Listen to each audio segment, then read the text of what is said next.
Hello, everyone, and welcome back to CoinPoker's Cash Game World Championship. This is day 24 of 28, and we're in the final few days of the challenge. I'm your host, Johan Merlo, back with another stream, and today we're joined by a content creator that I personally enjoy watching the videos of quite a bit. It's TaxHere in the house. What's up? Hi, Todd. Thanks for having me on the stream. Thank you for being on. Yeah, no, I'm glad you decided to join us. You were recommended by quite a few of our viewers whenever I asked for suggestions, to have anybody on. But just in case somebody out there doesn't particularly know you, could you please introduce yourself? Yeah, so my name is Lucas. I'm 26 now, and I've been playing poker for 8 years. And yeah, I make content for micros and low stakes. And yeah, that's pretty much it, I think. Yeah, I feel like not everybody plays the high stakes, right? So your content probably, I think, more people relate to Yeah, some of the exactly. more I high think so. stakes contents. And so what's your input like then, video wise? Like if I look at your channel right now, I see like you have one video from like a few days ago, then 1 month ago, 4 months ago. So once a month or so is like on average how often you post? Yeah, I mean, I've been trying to make like really time-consuming videos because yeah, I really like to edit videos and try to make people feel emotions, while they watch the videos. Yeah. But yeah, I will try to upload more videos. I think like maybe once every 2 weeks. Okay. So yeah, probably more in the future. Yeah, editing takes a lot of time. I think like if you do simple videos where you just like you record yourself play and you just talk, then that's easy. You could do that like almost every day with like very minimal edits, if any. But then you actually edit your videos quite a bit. Especially the last one, I was kind of shocked because I edited some videos myself, and your last video Yeah. is a video called "I played 100K hands at No Limit 100 to humble the haters," and it's like Yeah. basically the whole video is like edited. Even if somebody like it's their turn to bet, you just like fast forward. So there's so many small edits. I really like the attention to detail. It's like very viewer friendly, although it is on the longer end, like almost 37 minutes. So can you tell me about this one specifically? Like what went into this exactly? Yeah, so the thing is with the editing, I feel like even though I'm a really curious person about poker, when I watch videos, usually I'm gonna get bored really quickly because there's no editing. You just look at the opponent tanking for like 10 seconds and nothing happens.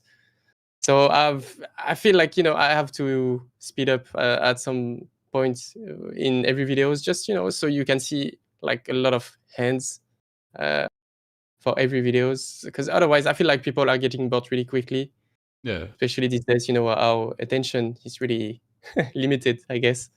of course. So yeah, and sorry. So what did you say about the last video? So what Yeah, was your question?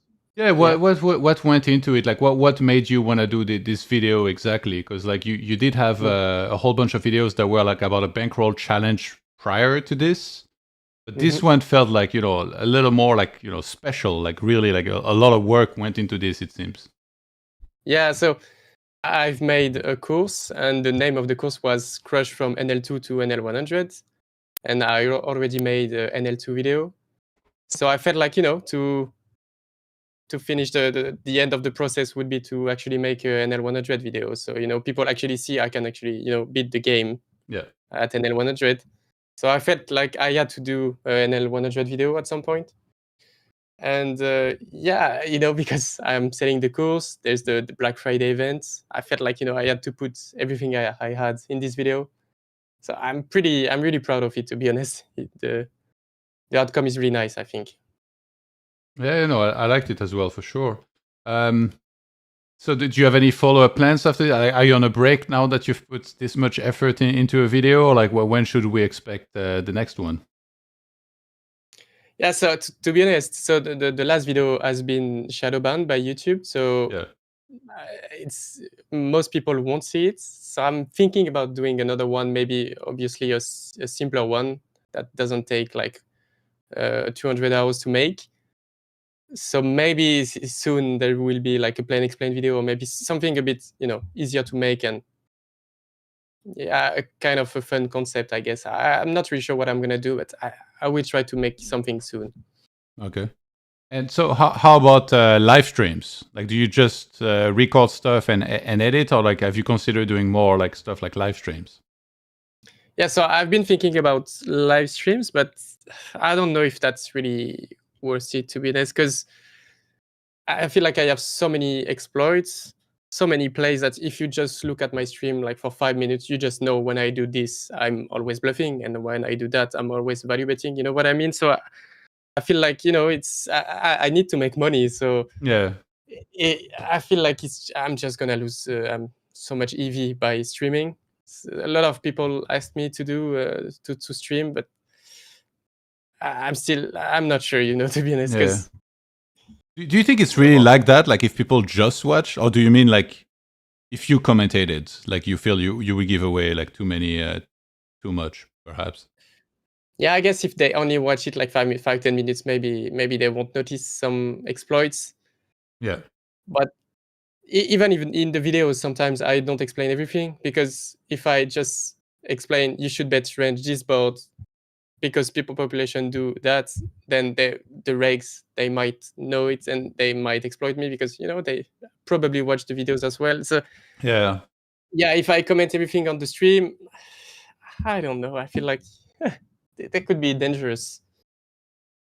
Don't you think sometimes though we level ourselves a little too much with this? Like if you're playing No Limit hundreds, maybe there is some competent regs, but the amount of them must be like so small, and also like it's like they would actually have to watch the video when they don't even necessarily play with you like all that often.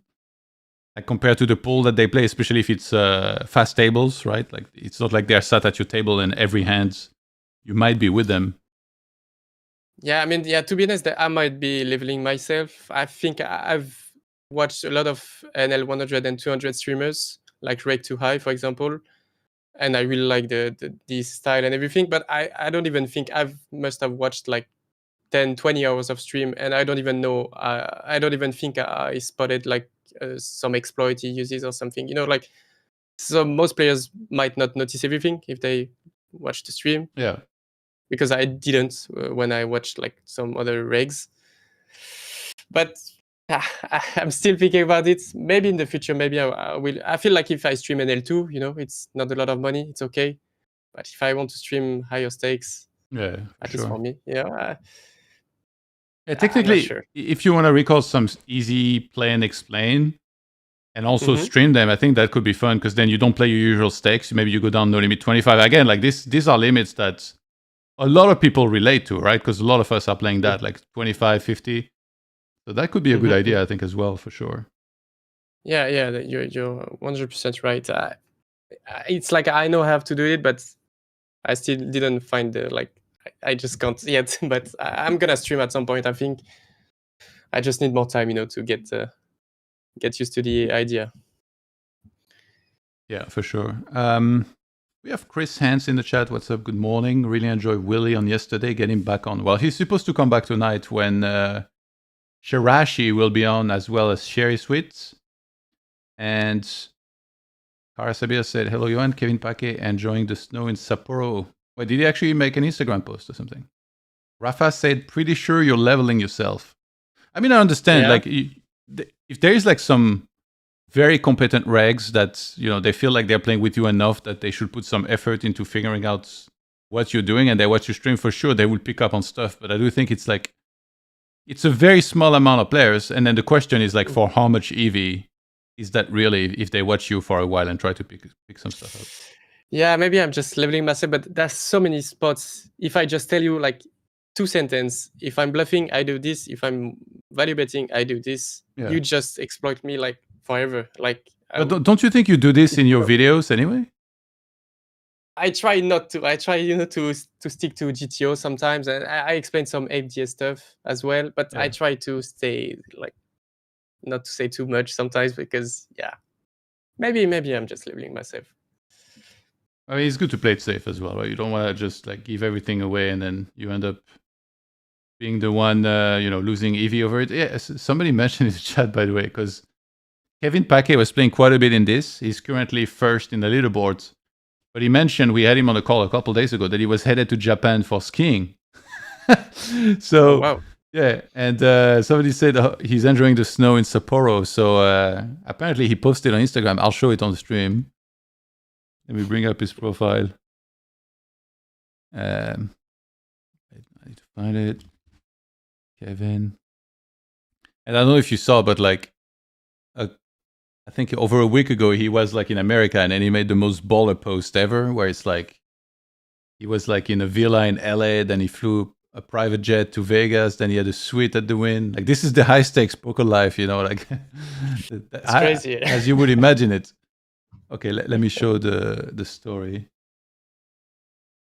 Yeah, we got a little snow in Niseko. Look at it, it's beautiful. Almost, probably a little bit colder than Vienna right now, but yeah, enjoy, Kevin. I hope you have your laptop ready because these guys, they're right behind you in the leaderboards, especially Davy, closing the gap a little bit. 4 buyins now behind. Kevin played 1,300 hands yesterday. Biluzin dropping off a little bit. He was second. Previous, Lumberjack with a comeback. Over 4 buyins. Yesem Gale also going up a little bit. And Lama with the 3 buyins as well. How many of these players do you know in the leaderboard here? To be honest, I'm not really familiar with most of these players. I don't, obviously Davy Jones, Limitless, Prodigy, yeah, Silyama, I think so. Munez, is it like Munez Stars from PokerStars, right? I believe so. Yeah. I'm not really familiar with the high stakes pool. Yeah. But yeah. Do you know Art Papazian? I don't think so. Okay. I don't think so. And yeah, the Cherry Blossom here. This is Jungle Man. Cherry Sweet, somebody we've had on the stream quite a bit, who should be joining tonight when Shirashi is on as well. And then at the bottom, Linus. Damn it. He was coming back, and now he's downswinging in it again a little bit. What's are you surprised to see Linus down there? I mean, we talked a lot about how a 20K hand sample is like so small and not much to go by. Yeah, exactly. It's nothing, especially with these players. The edge are so small. It's just variance. And buy-in wise, this is not that many buy-ins, right? Like 12 buy-ins. I mean, most people could lose that in one session. Yeah, exactly. Wouldn't be too crazy. Flushy downswinging a little bit too. Voidament losing a little. Then we had Joe Adams win a buy-in and a half in 347 hands. Oh, Beppe had a good session yesterday. 1,000 hands, almost 4 buy-ins. That's something. Let's see who else. Ooh, Podbet Cat. Oh my God, Podbet Cat was actually... He was all the way at the top of the leaderboard. He was as high as number 3. And then ever since, it's been a consistent downswing. And now in the red for the first time. Poker is a Must cruel be very mistress. tilting. Yeah. When you're up on the top and you just keep losing, it's the worst. It's like you keep questioning, should I have quit maybe? Yeah, it's better when it's the opposite, when you're losing and you're coming back. Yes, for sure. So right now we have one show table on the left side. So that's the one we'll pay attention to and then try to catch some hands off. It's 4-handed currently. Mm-hmm. Then the other table, we won't get to see the cards. It's just 3-handed. And Karasabia asks, how much money would have been raked so far if it wasn't rake-free, Johan? Honestly, I have no idea. I don't really know much about rake. Maybe, should I ask ChatGPT if it can guess? How much? It's like 5%, like 1 BB cap or something. Yeah, well, what's the rake at No Limit 10K usually? I wouldn't even, how would I even know that? Yeah. I'm gonna ask. Is there like pre-flop? There's no pre-flop rake on coin, right? I don't even know It's that not like either. So I guess it must be like 3 to find big blind per 100. So maybe less, like 2, 3. No. Do you pay a lot of attention to this stuff, like rake? Yeah, I mean, I know, at my tables, I pay like 8 to 9 big blind per 100 of rake. So it's a lot of money. You need to think about it because some games are just not beatable. But obviously, these games, the rake is really low, but the edge are really small. So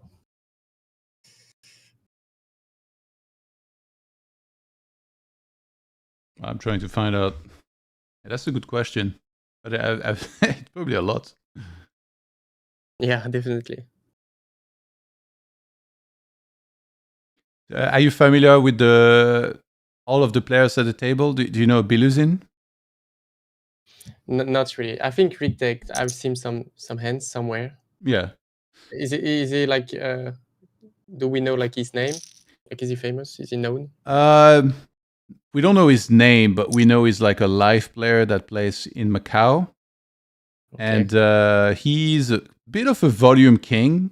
He's one of the guys that plays the most. I think last Cash Game World Championship, he was already very high up there as like with the most hands played. He was leading actually for some time the challenge as well. Just only at the very end, he went on a downswing. And Prodigy did very well, so he ended up finishing second. I can bring up, let's see. I have this. So yeah, Rig Deck, last challenge, second place with 300K in EV, 230K in actual earnings. Unfortunately for him, there was no prize for second place back then. It was just a Rolex for the first place, so he kind of missed out on that. Oh, wow. Damn it. What a shame. Linus finished third, and then Kevin fifth, and now things have changed. In this one, we have Kevin in first place, rigged. Actually, wait, Kevin has 54K hands. Let's see rigged. Rigged has been, it's been upswinging again. He was actually one of the bottom players for a while, but then he had a pretty big upswing. Yesterday won 7.6K, 64,000 hands, and he played 4.5K yesterday. And again, that's normal table, that's not the fast tables that we play, That's crazy. Yeah, exactly. And how many tables are running usually? Not that many, right? I think it can be like in the evening, 6 to 7, but usually less. Like usually it's like 4, 3, 5. Yeah, 8 is usually kind of like the maximum. Very rarely, I think maybe once there's been 9. Obviously, it's not even 10K, so not everybody can play this. Mm-hmm. Okay, can actually anyone play, like join the table, or you have to? Yeah, they're open. There's been actually a few people join. Like yesterday, somebody was playing on their mobile because, like, you get this little logo. Somebody joined on their phone, plays only 10K casually, Well, that's crazy. And Freddy did answer. Biluzin is Pedro Toledo from Brazil, player from Metagame. That's the stable of Saulo Costa. Oh yeah, you told me about it. Is that a pretty good result so far? Was as high as rank 2 yesterday. Been playing very well. We see him in the hand with rigged here. Yeah, 3-bet pot, big blind against button.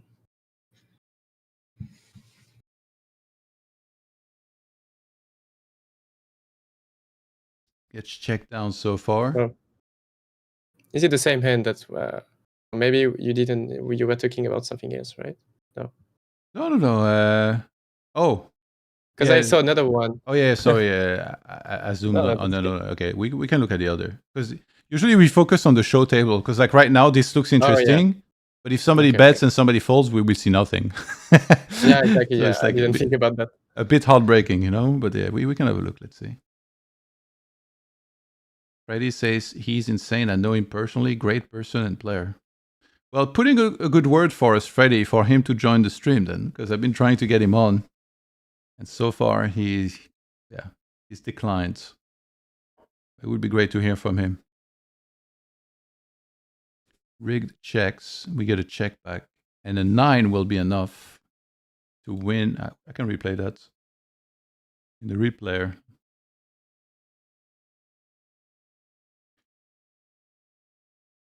Oh, he 3-bets big blind versus button. Mm-hmm. And then they just check down the whole way. Kind of rare. We don't see too many of those hands like being checked down like this. People are usually pretty aggro. But here, seeing as he had the queen 9 suited, it makes sense. I guess the plan was maybe to call against bets here, right? Yeah, exactly. I think Response? since the big blind should 3-bet polarized pre-flop, then you cannot really range bet the flop like 1/3. So, the 9 makes a lot of sense to check, and then I guess maybe you could value bet the river, maybe. But yeah, I think he was just like check call mode, I guess. How much would you bet if you value bet river here? I mean, from my low stakes experience, you just bet 1/3 to get like a cry call by pocket fives, ace queen, Yeah. really face up move. But I mean, you know what he has when he checks back twice. Maybe not at these stakes though. But I mean, even here, the button should be pretty capped. Yeah, I Yeah. feel like the 9 is good enough to bet. Okay. But I could be obviously wrong. Never. It's funny, by the way, like anyone that's like can open this table and like chat, so then there's always the spectators, they're chatting with some of the players and the players see it for some reason. This guy was having like and do they actually reply as well, right? Yeah, Biluzin was replying to this guy here a whole bunch.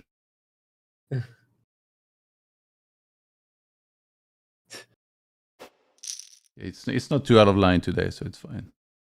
Sometimes it gets wild for sure.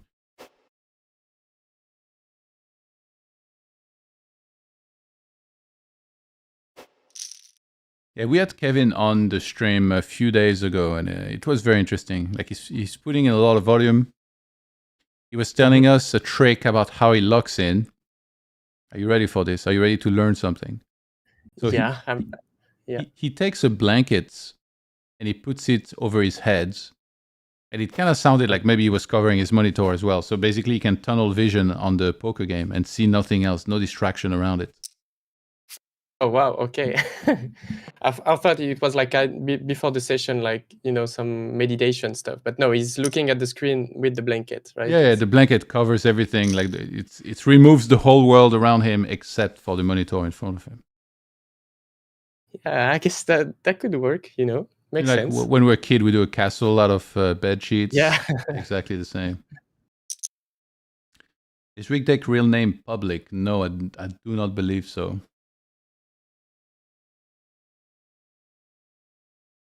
Yeah, we had almost every player you could think of on the stream. It's very rare. I think, Biluzin so far he's declined. Munez is one of the few that hasn't been on. Linus hasn't been on, but like damn near everybody else. Actually, Davy hasn't been on yet, but he's supposed to come on this weekend. Sometime this weekend. Yeah, we definitely watch the stream. The guy is a goat. Yeah, it seems like nobody was surprised when he was doing really well initially, although he did have like a crazy win rate. I think he had like 50 BB per 100 with like huge gains, and then obviously after that it normalized and the win rate dropped off a little bit. Kevin Angel in the chat says, Nevir the GOAT. Thank you. We got a fan of yours. Okay, I did get a response, by the way, from ChatGPT about the rake. Yeah? It's trying to average... it's trying... Okay, it doesn't know how many players there are. Wait, I guess that makes sense. I'll show you a screenshot.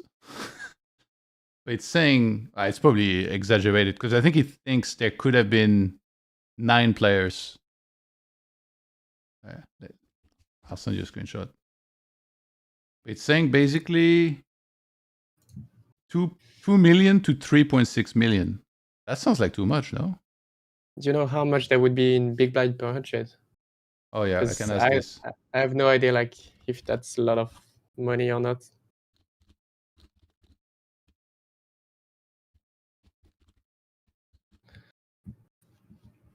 Oh wait, I wrote here.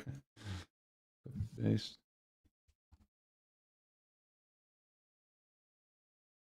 It took it a while actually to answer initially to what it has. That does sound like a big number. Actually, I don't really know, but I hear that's like high stakes compared to lower stakes. Like the rake is smaller, obviously, like comparatively to how much they are playing for. Mm-hmm. Yeah. Do you know how many hands they have played so far? You know? I think it's Oh, you doesn't know? it say here? It says total of per player hands summed from the leaderboard is 721K. That's crazy. That's a lot of. Yeah, I guess that could make sense. 3 million.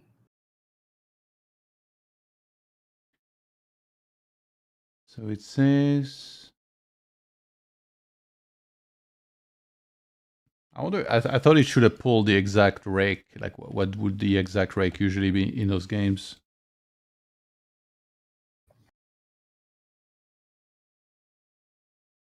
$25 BB per 100 is the relevant. Wait, what? No. I think that can be 25. I think it's not capable of like really understanding what I'm asking. Probably. Mm-hmm.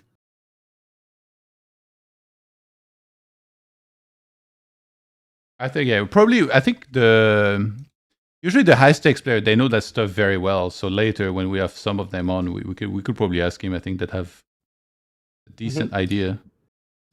Yeah, I mean they just need to know how much, like in terms of big blind per 100 they rake, and then you can calculate it easily.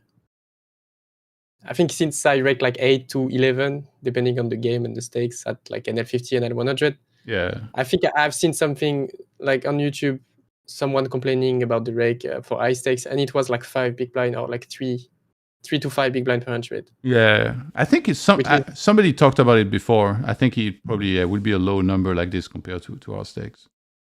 Yeah, but we have a lot of bad players, so we get the money back. Yeah, of course. Cydrus says, Nevir, you're making new video on 2NL limit, ? I saw you play Rush 2NL the other day. Yeah, I was actually trying to make a video. It was kind of a new concept. I was trying to go from NL2 to NL50 in one day with like a really aggressive bankroll management. I was taking shots with 10 buy-ins. And I sorry, give me a sec. Yeah, no worries. Okay, I'm back. I won like 10 buy-ins at NL2 in like 4 hours, 10 buy-ins at NL5 in 1 hour. I run like crazy. And I just busted it all at NL10 for some reason. I just lost 10 buy-in at NL10. But yeah, I wanted to try something new, just to show like how you can crush at micros and move up in stakes, even though, you shouldn't take a shot with only 10 buy-ins. That doesn't make any sense. Yeah. And you will post that video anyway? I mean, I don't think so, because people are really result-oriented when it comes to YouTube. On YouTube, it could be a great series where like this time you post it and like you failed at, or like you stopped at no limit 10, but then next time you do it again and then maybe you succeed. Yeah. I thought about it, and you're right. It could be a nice series like of videos. The hands were really interesting as well, but yeah, I feel like when I show one winning hand, and I play bad, people think I'm a god, and when I show one losing hand but I play well, people think I'm really bad. You know what I mean? Like they're so result oriented. I feel like if I don't show winning stuff on YouTube, people are just so mean for some reason. It's YouTube. It don't matter. It don't matter what you do. They're gonna be beat anyway. Yeah, it's crazy. That's the whole point of YouTube comments. I think it's like that for literally everything, every industry, every video. I mean, to be honest, I think I'm pretty lucky on YouTube. I get a lot of nice comments. People like the channel, I think, but there are always some haters. Of course, yeah. And Kevin Angelo asked, Nevir, why don't you play regular tables? Just because it's not as good for content? Yeah, I think it's easier to record. The Russian cash, you have only 4 tables. You don't have to move the tables everywhere. The the reg tables, it's a lot of table selection, like leaving and joining new tables. And I think to record, it's not that easy. So yeah, the Russian cache, it's pretty convenient. But like if you're not recording, like do you ever play regular tables, or do you feel like it's just your comfort zone to be in the fast table pool, and also I guess like you have tags and notes on like players there? To be honest, I play both. I've played a lot of hands at NL50 reg tables in 2024. Yeah. And I played a lot of Russian cache hands, and I think I just try to look at the pool, and if I feel like the Russian cache is a bit too tough, I'm gonna play regular tables. And same, when it's too tough at NL200, I play a lot of 200 reg tables, and sometimes it's just too reg heavy. Like it seems that you just look at the pool, you see too many red tags, which are the regs for me. Yeah. I'm like, okay, I will just play Russian cache. So what's your ambition then with poker? Like, do you have any specific goals in mind? I mean, as we talked about it before the stream, I'm a big Linus Love fan. So when I was playing like NL5, NL10, I was like, I will play the high stakes to beat this guy. I just want to play against this guy. And it was like 5 years ago. And then I realized it's just not for me. When you have like huge swings emotionally and mentally, it's pretty tough, right? Yeah. And if I have like huge emotional downswings at NL200, for example, then it's not going to be possible to play 10K plus. So now, to be honest, I think my goal is to be happy when I play poker. You know what I mean? Yeah. Because I think a lot of poker players, full-time poker players, are really sad because it's just a tough job. And being happy is, it's probably my first goal. It's kind of dumb to, I don't have that much ambition, I guess. But being happy while playing, I think it's not everyone has the chance of being happy while playing. Yeah. So I try to focus on that. So what about like what's happiness to you in life in general? Oh, that's a tough question. I think I'm happy when I don't have swings, emotional swings. Okay. And the time where I had the best, I was feeling the most happier, I guess, was when I was playing without looking at my bankroll for like months. I would just not look at my results for like three months straight, and I just didn't care about the session. Like I could lose 10 buy-ins, but I didn't actually know how much I lost. And I would just, okay, I played my session. I'm proud of me. I played the 10 hours I was aiming to. Now I'm gonna rest, see my girlfriend, and I wasn't thinking about the result or anything. And and then at the end of the 3 months, I realized, oh, I'm up like 15K at NL50. That's crazy. And it was the best moment of my life. And it's really hard not to look at your bankroll. Yeah. But I think you should try to do that. Like maybe look at it like once a week, maybe once a month. Never look at your bankroll while playing. That's the worst you could do.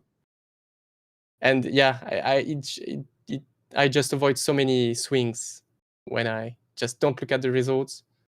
I play, I do my job, and then I just think about everything else than poker. I just spend time with my family and girlfriend and everything, and I think it's the best not to let poker to take too much space in your life. Yeah. Well, what about like stuff like activities and sports? Then like what do you do whenever you're not playing poker? Yeah, to be honest, I don't do that much. I'm kind of I'm a big nerd. I like to stay at home a lot. So I don't really go out. I don't exercise enough, to be honest. I'm planning to, but I'm not doing it enough. I think that's a tough question, because my girlfriend asks me this question always, like, what do you actually want to do in your life, like when you're actually not working? Because she thinks I'm working too much. and it's like when I'm not working, I don't know what to do. You know what I mean? Like You don't watch like movies, TV shows, like read Yeah. books, go out for foods, like all of this. Yeah, exactly. Obviously, I do some kind of activities at home. Yeah. But she's like, you should just go outside, touch some grass. You know what I mean? Like Yeah. So yeah, for example, something that made me really happy, I guess it counts as an activity. I was doing some, how do you call that? Like animal sheltering, right? Okay. Like I joined. Oh, I don't know how to say that in English. I joined. I just shelter some cats at my home. You know what I mean? Like it was like straight cat from straight cat from. Stray. How do you? A stray cat. Stray cats, right? Yeah. And I got like 2 stray cats at my home and took care of them for like 3 months, and then I find like a new family for them, and it was like amazing. Just okay, that's cool. Yeah, I really like animals. I like animals more than human beings, to be honest, sometimes. By the way, Jungle Man is back, and he's talking trash in the chat. Let's go. I don't know if he's talking trash, but he's talking a whole bunch. What's his name on? It's the Cherry Blossom. Oh, nice. This guy right there. Okay, wait. Let me try. I hope we can see some hands. Yeah. But it's the no-show table, unfortunately. But he's also on another table, but that one is also no-show. I'm trying to kind of catch up to the chat. A lot was said. He said... he's talking about the sun run. Oh, Rick says, I'll take on you one day when I'm less outclassed, like at the peak of my sun run. And then Jungle said, you know what? I don't like that. Maybe you should learn some manners. He said I would be their life coach. Cursed a little bit. I may go but didn't you say he was up last session? Like, I don't know why is this so tilted. No, he's not. I don't know. I don't know if he's tilted necessarily. It's just like, it's just chatty, like a little bit edgy in the chats. I guess it's his style, right? Yeah. It's too much fun to mess with the internet kids. Grind that edge from my small blind folding for. Give me that money. I think he just enjoys like being chatty. Yeah, I think so. We see him here in a hand with Biluzin. He said, I believe this is a fold. Oh, it's not the show table. Heartbreaking. Is it like 3-bet pots, small blind against like... I'll replay it. Let's see. Might have been a flat. Oh yeah, it is a squeeze. Squeeze spot from Biluzin, small blind versus under the gun. He continued for half on 10-6-5, 2 clubs. Wait, was that not the hands? That was the one before. No, that was. Yeah. No, I think so. Yeah, it was the small blind. Yeah, okay. Yeah, only one show table. That's our pain. Sometimes we get lucky and like a lot of the tables are show, but right now it's just the 1 out of 3. Is it just random? Like, how come it's not like all show table? I think like you're supposed to start more. Like the first table you join should always be show technically, but then sometimes, there is only seats on like the no show or whatever. But like, so now the first table that started is the one on the left side. That was the show table, but then they started a no show and then started another no show, which then filled up. So I don't know if there's more rules, like, you need to make sure the fourth one is a show as well. But yeah, sometimes some players are very good at encouraging others to start more show tables as well. But yeah, right now that's what we got. Even Jungle actually said, he said, oh, it's not a show table. So we just realized.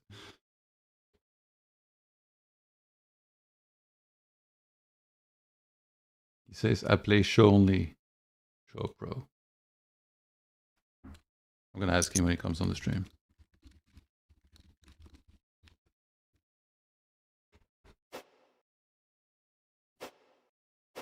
Yeah, I talked to him before about coming on, but he hasn't been on yet.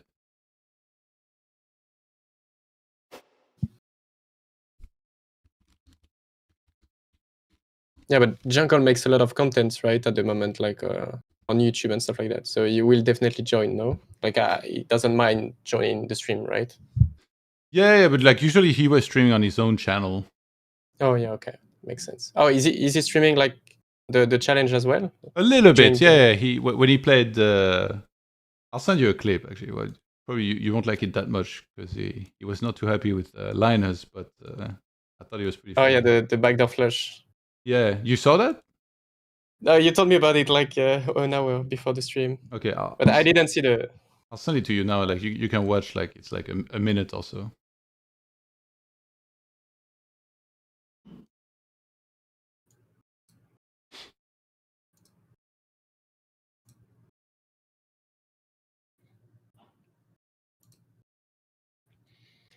And it's a big bot as well. When you get snapped, you know it's bad news.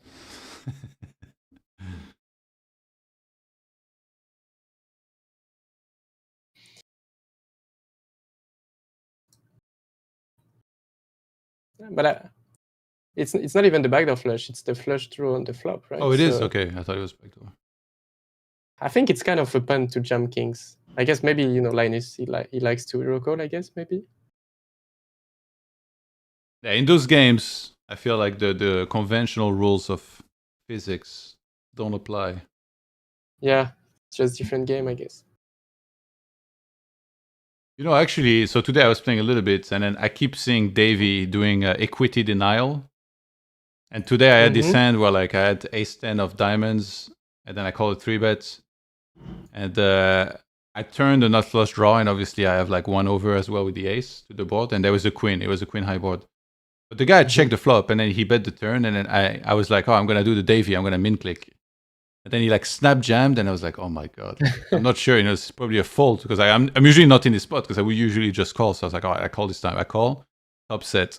Oh yeah. I was like, yeah, no, maybe check I'm back into raise. Yeah, I'm misapplying probably what I've seen, and like it's like not even really applicable in that pool probably. Yeah, I guess maybe when you want to raise, you need like to be more polarized, So when he jumps, you don't really care about it because you just snap fold. Yeah. The bluffs. But yeah, I guess check back into raise. Usually, I feel like it's value. Oh, hey, he was out of position, so yeah, he check flop with upset out of position because he was like kind of dry board. Oh yeah, okay. Yeah, makes sense. Johan, you should gather your wannabe Davy hands and show them to him when he comes on. That's not a bad idea. I should save that one. He can just laugh at me. I just realized YouTube. I don't think he would laugh. Probably. Yeah, I don't know. He seems like a very nice guy, so who knows. Demon Budgie said, I just realized YouTube suggestions, I think you mean, yeah. Haven't showed me Never in 8 months, but he's dropped 4 vids since. Yeah, you need to turn on notifications. Yeah, and YouTube doesn't like me too much these days. So some videos have been shadow bound. So it's like age restricted. I think they just don't like poker. Like there's so it's many not issues. only me. Yeah, exactly. Which is silly, by the way. Like with all the degenerate stuff there is out there, like somehow all of these like slot machines, whatever, like casino games, they're fine, but we draw the line at poker. Like, come on. Yeah, and I mean, if you look at my videos, it's not about gambling. So yeah, I think it just like auto flags any poker content, like just like randomly. Yeah, exactly. All right, we got jungle and rigged in a hand here. I expect some chatter when the hand concludes.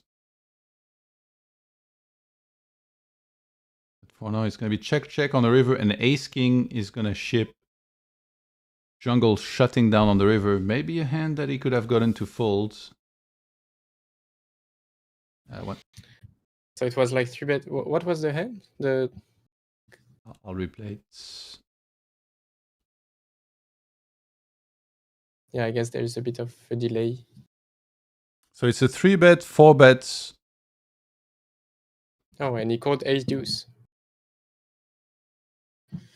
It's kind of small-ish. Yeah, I guess it's normal, the sizing. Like 2.25, 7, then 19.5. Yeah, I guess. Yeah, I would go like 20, 21, but probably the same. He checks back with a nut flush draw, turns the brick. Now he stabs. Rigged calls with a gutter ball 2 over. 6 of spades. Rigged is like, please check back. Yeah. And then, yeah, jungle shuts down. And that's amazing. Rigged says, I was calling jungle, don't worry. And jungle responds, those are the hands that tilt me. Oh, actually, he said that before, yeah. Were you? Yeah, promise. I don't know. I don't know if I believe it. He kind of has to bluff, I think, the ace deuce. He's never winning, so...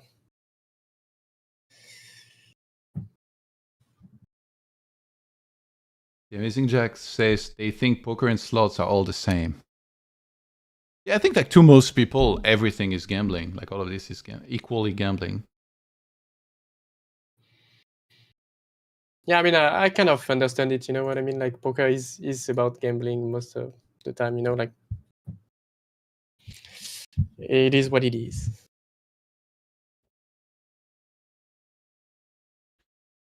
Yeah, I don't know, like I'm sure some people will want to argue that like sports betting is skills, but I see poker in like in its own category as far as gambling goes. Like yes, it's a game of chance, but like if you think about it, everything has some sort of luck. Mm-hmm. Whether it's like life or like traditional sports, it's just more obvious in some than others. We have a multi-way pot, by the way, which is still multi-way on the turn here. Kind of rare to see those. Rigged on the button, Beppe small blind, and Davy in the big blind. I didn't quite see what happens. Maybe a squeeze, I assume, because I don't think there is going to be cold calls against 3-bets. So maybe raise, call, squeeze, call. And some betting happen on the flop. We head to an ace of hearts on the turn. Beppe tanking. Karasabia says, I lost 3K tonight. Send me some goddamn luck, Joanna. All the luck in the world to you, sir. What did you play? What were you playing?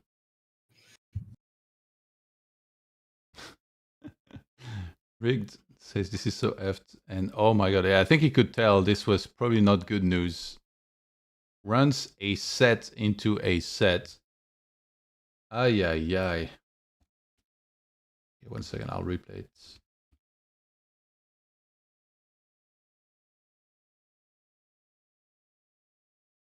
Oh yeah, I just saw the showdown. That's crazy. So he opens button, flat in small blind, and then Davy squeezes big blinds, rigged, and Beppe both call. Mm-hmm. Davy's probably sat there with aces, just say, well, actually, he bets. I would have expected check here. No? What do you think? So, sorry, I'm just looking. Okay, so because I'm watching on YouTube, because I couldn't watch on Twitch. Maybe there's more delay on YouTube. I don't know. So okay, I'm seeing the flop. Twitch has less delay usually. For some reason it says I cannot watch the Twitch stream. But yeah, so he bets half. And what was your question again? Yeah, it's because like so usually I have a friend, he recommended like when you're in this type of scenario, you just check. Like especially here out of position multi-way, and in this case in a sandwich as well. Mm-hmm. Yeah, I think so. Yeah, I mean, I don't know how to play the multi-way pots. I think most players don't. Yeah. But you know, just to be safe, I think it's the best option. If you don't know how to play, just range check, and you know how to play when they actually check back. You know, yeah, you're gonna get a lot of information when the button checks back and the small blind checks again. You can start value betting and bluffing, and it should work well. You know, because they're just really capped. And so I think it makes a lot of sense to check. Yeah, Beppe kind of clicks it. It's not a big raise. I feel like Davy's probably sat there with aces. He's like, I hate my life. Oh, yeah, actually, he calls. Okay, he calls on the flop. Yeah, that's right. He went 3-way to the turn. Wait, no, so he doesn't have aces since turn was an ace. Oh, yeah, like, he has some sort of overpair, I guess, right? To bet like this and then call, and then follow on the definitely. turn. And I mean, maybe in 8-9 suited could make sense. as well. 4-5-6. So Beppe, interestingly, so why jam turn? Like the SPR was solo as well. He has 7K left, so it's 0.5 SPR. There's 14.5 in the middle. And he just leads jam. Maybe, like, I guess there's a lot of rivers he doesn't want to see. Like some straight completing rivers or another hearts, since he has sevens. Is that what's No, happening? but I guess he check raise the flop, right? So he just keep the initiative on the turn and just jams, right? Yeah, I guess, yeah. Yeah. Yeah, I think, I don't think you can raise the flop and then check the turn, because there's so much money in the pot already. That's true. And yeah, It would be a rigged. shame, to let them see a river. Of course. Rigged already could tell he didn't love it. And yeah, his fears were confirmed here on the turn, as it was a set of a set.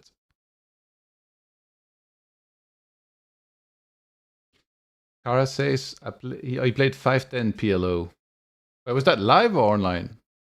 That's only 3 buy-ins, dude. Yeah, I was about to say, if you're tilted about 3 buy-ins, maybe the stakes are too high. Especially when you play a PLO. Especially, 3 buy-ins in PLO. Isn't that like the first 10 minutes you get in the game or something? It can go quick. 3 buy-ins is laughable. Well, it's still 3K though. Yeah.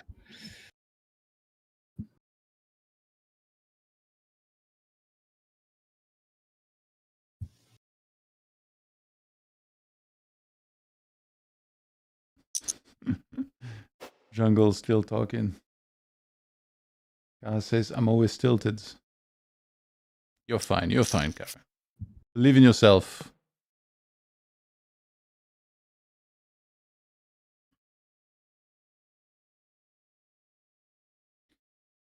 They did a mid-stakes championship CoinPoker in June, for the whole month of June. And that was no limit 500. Did you hear about this by any chance? Yeah, I actually did, but I never played on coin, actually. Maybe I should. Yeah. So it was no limit 500, no rake, and there was prizes just like for this. And actually, yeah, the first place was also a Rolex watch, which is quite a cool trophy. And there were also VIP games as like rewards on the weekends. Is that something in the future that you might consider playing if it's no limit 500? Yeah, I guess 500 would be like my highest limit, the highest limit I could play. So yeah, to be honest, why not? I didn't, think about it too much. But I guess if it's 500, I can, take like a shot. It's not a shot, but I'm not used to play that high usually. I guess if it's if it's high, then you could technically like sell action and play. Yeah, you're right. But to me, it's really stressful, to have actions. Because I want to play well for people or for my friends, when they buy actions. And in the end, I just play worse, So Okay. I like to lose my own money, so I don't owe anyone. Yeah. Right now, what's being talked about, or what was mentioned, was second quarter of 2026. Sorry, what did you say? Second quarter of 2026. Sorry, what do you? I don't get it. What does it mean? Deuxième trimestre. Yeah. So and they're gonna be a challenge as well? Yeah, the mid stakes is very likely to come back, and if it does, it will be second quarter of 2026. Okay, my bad. So that's a whole quarter that it takes. No, it will be sometime in the. Okay, my bad. Probably like 1 month long, but yeah, basically they just say second quarter because they don't know if it's gonna be April or June. Okay, makes sense. Yeah, I will definitely pay more attention and take a look at it. I guess if I think the tables are soft enough, because obviously there's no rake, but if it's full of rakes, there's not that much money to make. I guess. I guess I'm not good enough to beat some rakes. You need more self-belief. Yeah, exactly. But I'm used to playing low stakes and taking advantage of really weak players. So, like, you make a bunch of content yourself, but what about the content that you yourself watch? Is there anyone in particular that stands out? Like, what do you like watching? That's a good question. So the channel I used to watch a lot, we talked about it, is Finding Equilibrium. Yeah. I don't think he uploads any videos right now anymore. But I read that's like the channel that introduced me to GTO and stuff like that, and it was just crazy. I think it's thanks to this channel that I got like good at the game, and I liked as well Help Me Poker. It's Jared Mann. Do you know Jared Mann? Yeah.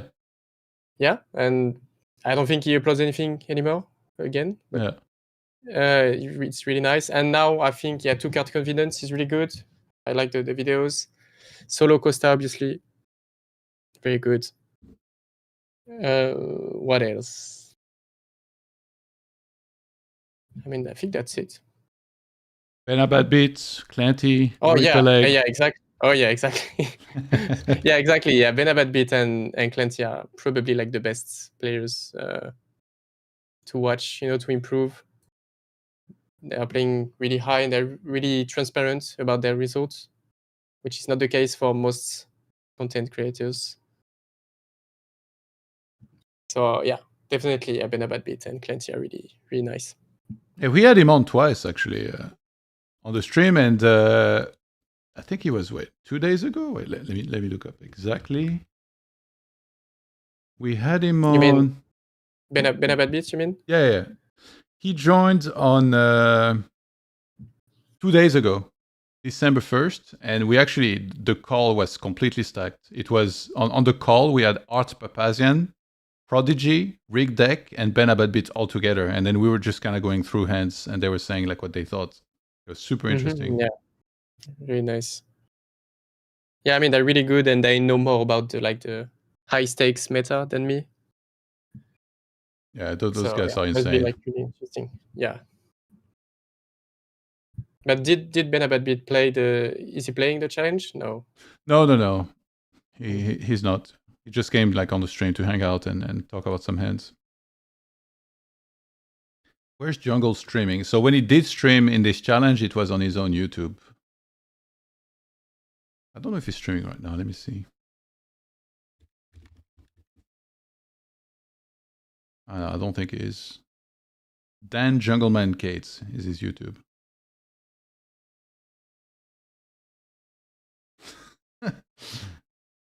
One of his latest video is with Michael Mizraki, and the thumbnail just says, "I don't study poker." I love it. Somebody needs to respond to Jungle in the chat. Yeah, there were. I think somebody said something, but then he's sharing his full thoughts. Solvers are alive, Biluzin said.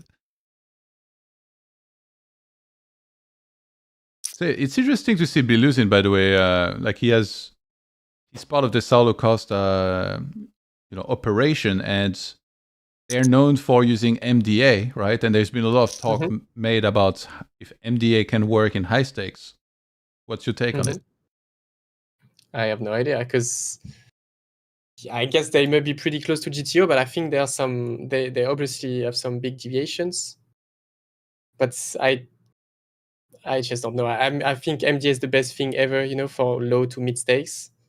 But when it comes to high stakes, I just, these guys are just really good. But I feel like, maybe they're just too aggressive sometimes. Maybe they know they should be more aggressive than GTO because people, they overfold.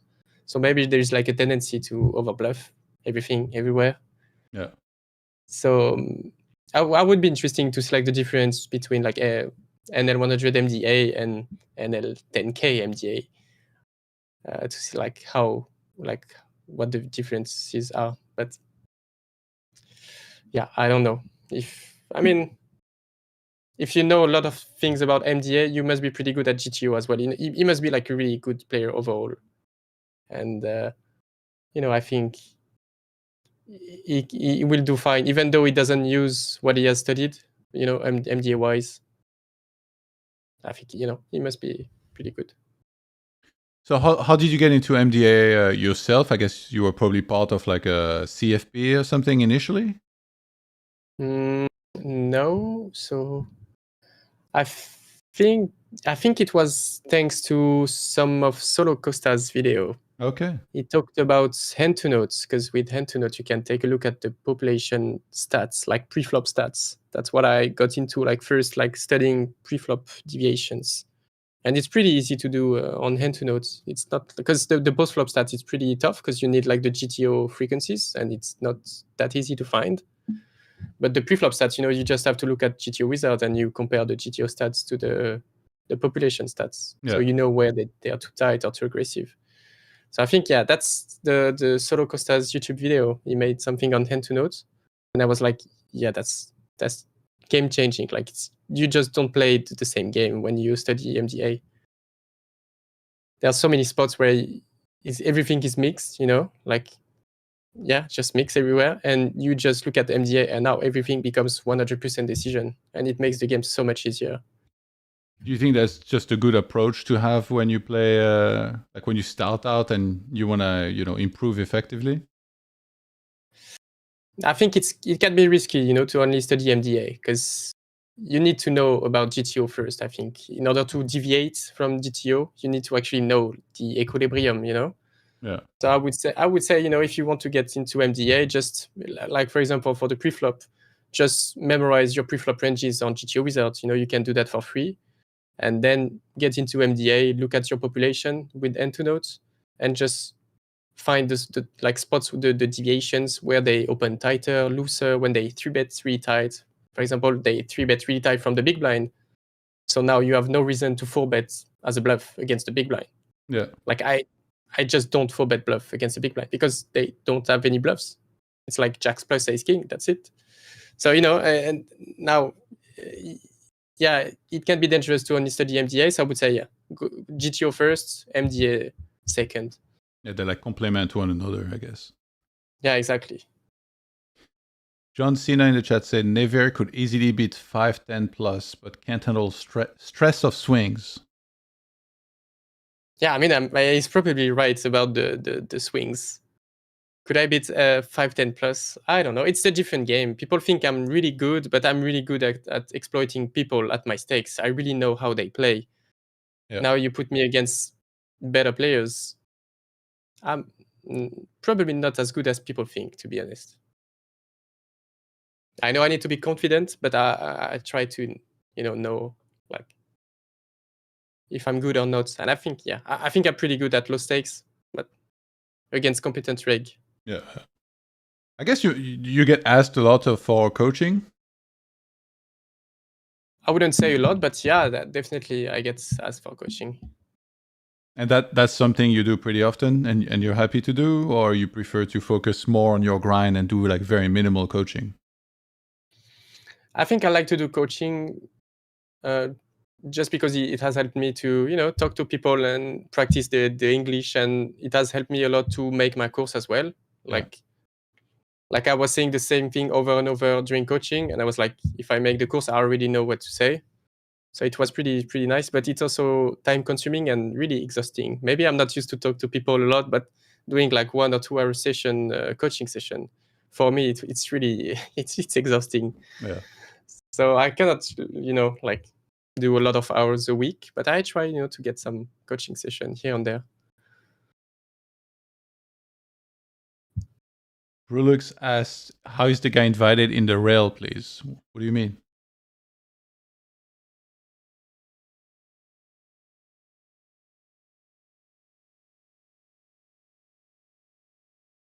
It's still just 3 tables running right now.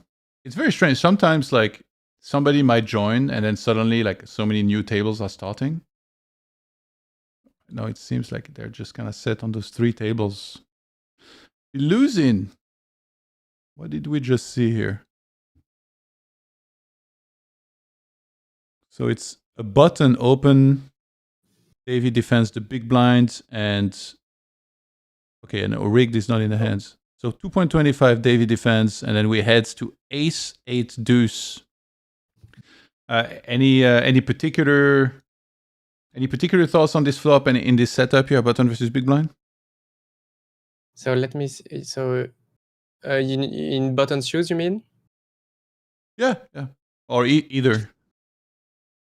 So I think in practice, the button shouldn't see bet that often. It's not like a range bet, I think. When it's flush draw plus, like there are some gut shots as well. But I think, again, low stakes, you just bet 1/3 everything, and it works so well because people don't check raise enough. Now, again, at 10K against Davy Jones, I would probably have some checks back, but yeah, the main size should be 1/3, like 25% pot, something like that. So that, did he check back some? What did he do? He bet 25%. Yeah, I mean, get in those tables. All right, Davy calls, and then 10 of spades on the turn. Davy checks. And he check raise and jam. Okay, I guess that's what happened. Yeah, Biluzin overbets though. Is that what you would expect? He raised against the overbet. That's what. Yeah, he raised. Yeah, it's typical Davy thing. Like one of the players in the challenge was talking about it and saying like when you play against Davy, you don't get to see too many rivers. You know, it's kind of hard to get there, and that's. And to be honest, again, it's high stakes. I don't know how they play, but this spot is like against regs in the big blind. It's an amazing spot to check raise as a bluff, because the regs in button shoes, they really like to see bet 1/3 range the flop, and they like to overbet the turns a lot because they know it works really well, right? It's like such an easy line to take as a bluff when you're in button shoes. You just bet small the flop, overbet the turn. So now think about it when you have 4-5, queen 7 of spades, king, even king queen, king jack, all the gut shots. Even let's say you have ace jack and you overbet for value. Now you get raised. It's so bad. And this spot is like overfolded according to MDA by a lot in button shoes, just because he's gonna c-bet too much on the flop, too much on the turn, and when you raise as the big blind, he just plays really bad because he has too many hands, and it's such a scary line. Now at high stakes, I don't know, but. Yeah, they didn't go all in, by the way, on the turn. Just Biluzin just called, and then on the 3 of hearts river, Davy just jammed the rest, and Biluzin called. Yeah, the river jam though, I don't know, but I guess he has to find some bluffs, and I guess with the heart blocker and everything, it makes a lot of sense. I really like the turn play. The river is probably like you cannot do anything else. But yeah, I guess he should have some flushes that check out the flop, check raise the turn, some flush draws. Yeah, I think it's a really nice hand from Davy, to be honest. The flop float though, maybe it's too ambitious as well. I don't know if it's a GTO float, but I like the turn play. Yeah, usually those guys against quarter, they go very wide. Yeah, I mean, and maybe it's not even that wide. Maybe it's GTO. I think it's close. But that's why the 25% c-bet is so good, because when you play low stakes, you will never float the jack 5, the jack 9. Yeah, that's what I meant. Like I didn't mean like they go like way wider than they should. I mean like it just seems like compared to our nitty usual low stakes games or mid stakes, like it feels like these guys are way wider. Yeah, it's correct actually. Like usually you see a Davy hand, it's gonna check out. Like if you look at the theory. Yeah, and if you play low stakes, the big blind will fold like pocket fives on the flop. Like, oh, there's an ace, I fold. Yeah. So just bet everything on the flop. What do you mean? You're not supposed to do that?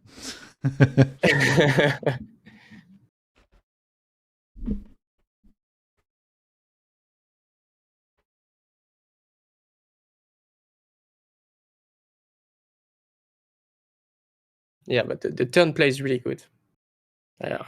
I don't know if it's good at this stakes, but really fancy play. But it should make money against like regs, aggressive regs, I guess. Brulux, you were talking about Nevier. Yeah, it's not the rail, it's the stream. And how was he invited? Well, Nevier is a great content creator, so it was suggested by some of our viewers to join, and he thankfully accepted to share some insights.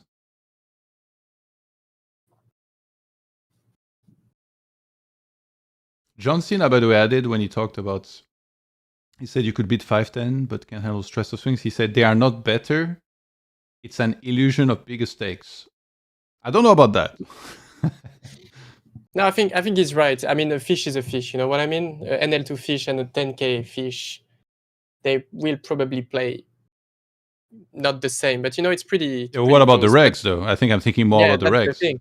That's the thing. The regs will get way better. So yeah, I guess it depends on the reg to fish ratio. You know, if there are too many regs and the regs are competent. Because I feel like, you know, at my stakes, some regs are pretty good. Don't take me wrong, but you know, I can still probably beat most good regs, or at least be break even. You see Davy with an overbet, and he gets raised by Munez. They waited for the river to let things really get interesting. This type of hand actually is very interesting on the low stakes. I feel like players have like so many random traps with like a 5, where they just wait on the river to kind of freak out. So it goes check on the flop and the turn, right? That's what happens. Yeah, I assume. Let's see.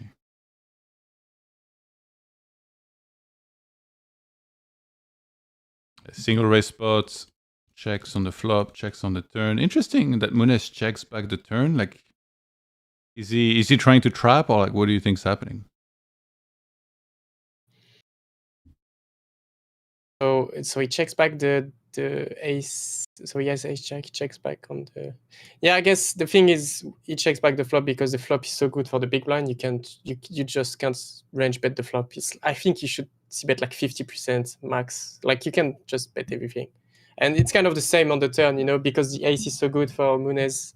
The big blind will have to check some good hands and will check raise. So I guess he doesn't want to see a check raise and he wants to protect the check back range. I guess maybe. Okay, I know, makes sense. But now the thing is, when you see an overbet on the river and you raise the ace jack, it's not that intuitive, you know, because you don't expect to get called by worse, you know. Either he has a 5 or nothing, I guess. But yeah. Or maybe he thinks. Could he think like he's making a move and then he calls with like ace 10, thinking like the jack is gonna be like their kicker? Yeah, I guess definitely. He's definitely trying to value bet an ace. Yeah. But that seems ambitious. But you know, it's again high stakes. Yeah, because technically, like, well, I guess not necessarily, but like ace king or ace queen could have bet turn. That's like the super simplified way low stakes players like myself will think of it anyway. Yeah, I mean, I think you're right, you know, because Davy should have some ace jack himself, ace 10 and lower. So yeah, when you have ace queen, ace king, you always have the best kicker. So, you know, ace king, ace will bet more often than ace jack, ace 10 because they beat more hands. Yeah. Yeah, I think it makes a lot of sense. Yeah, I didn't expect the raise on the river though. And YesMKL, by the way, so Jungle left, YesMKL took his seat and he joins and he reads the chat and he says, WTF is this chat? Why you guys allow this? We want more sea llamas, no Dalai Lamas. That's amazing. I'll be right back 2 minutes. Real quick. Yeah, sure.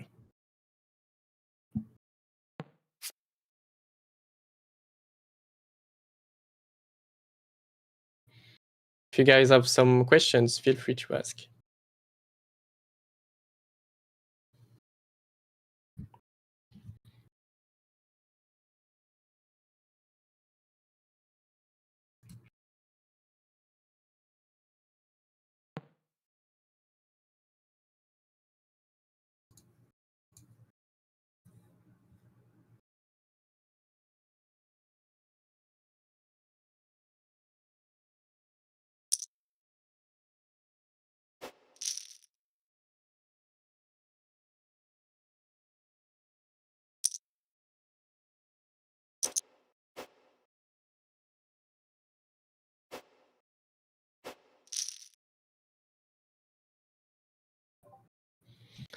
Why do I play GG? I guess it's still really soft, right? I think if you know how the people play, the population plays, it's really, really soft. The rake is high and the rake back is not that good. But I think it's just the softest pool. Maybe I'm wrong. Maybe now CoinPoker or the websites are better, but GG is pretty soft. If you know, when I joined GG Poker, I felt like it was really reggish, really aggressive guys and stuff like that. So I was playing really poorly because I didn't realize everyone is a NIT. But now that I know how they play, and I see all the whales, it's really soft. I think you can still make decent money. Okay, but CoinPoker is the best, though, right? Oh yeah, exactly. Yeah, obviously. There you go. He asked me like There you what I go. was playing.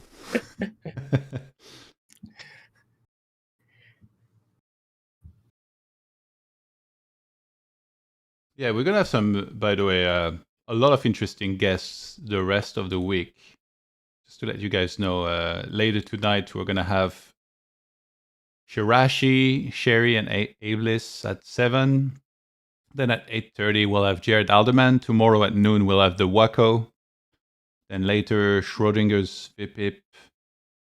Then on Friday or Saturday, have to confirm, but Peter might come on. Davy as well, we've been talking to. Doblu will make an appearance Friday. And then on Sunday, Gary Chappell will make a return as well. Lots of great guests. Yeah. I hope we can get Biluzin as well. And wait, did I follow up with Matt Marinelli actually? It would be nice to get him on.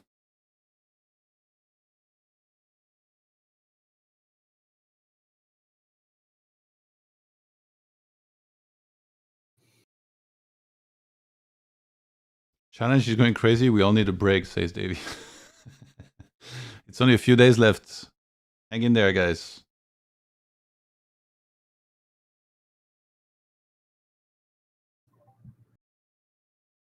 Yeah, I feel like it would be very easy, like for anyone that's been playing insane amount of hands, to start losing their sanity here towards the end. It's been a lot for sure.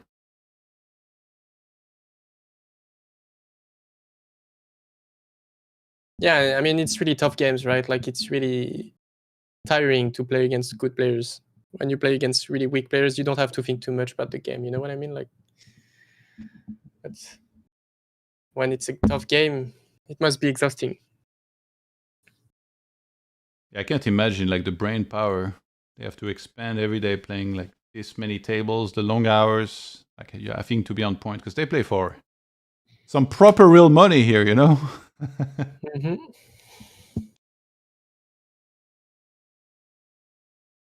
Do you have any suggestion on like some guests I could ask to be on? Is there someone you'd like to hear from?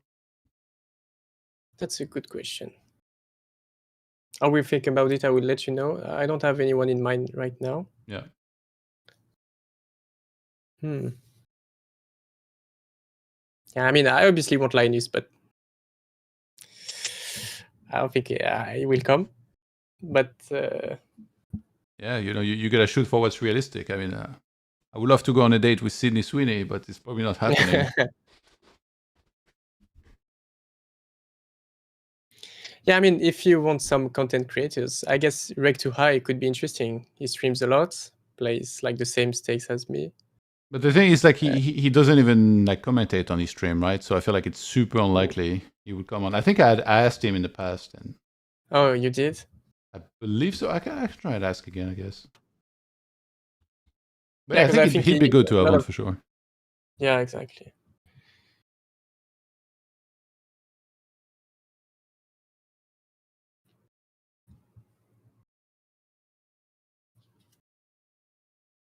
Sydney's mids. Kara, I'm about to ban you from the chat, my guy. Oh yeah, I mean Jared Man, obviously. Yeah, I think I asked him, but he wasn't interested.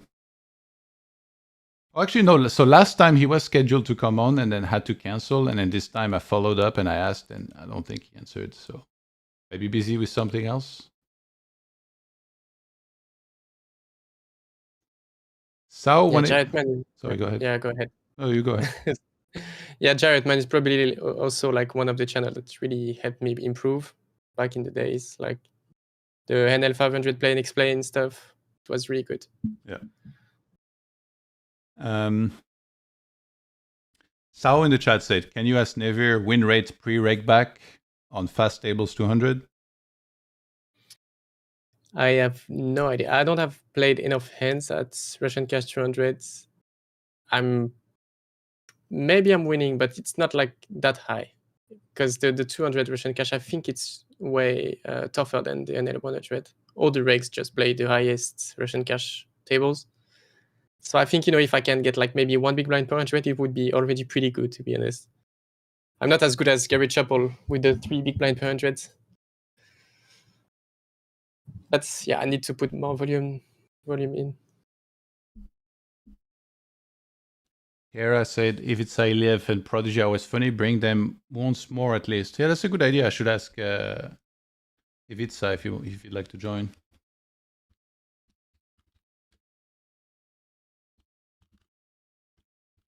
And then Prodigy, I'm sure we'll hear from as well. Hoping to see him get even higher on the leaderboards towards the end. That would be nice if the champion had like a late rally to contest for the Rolex.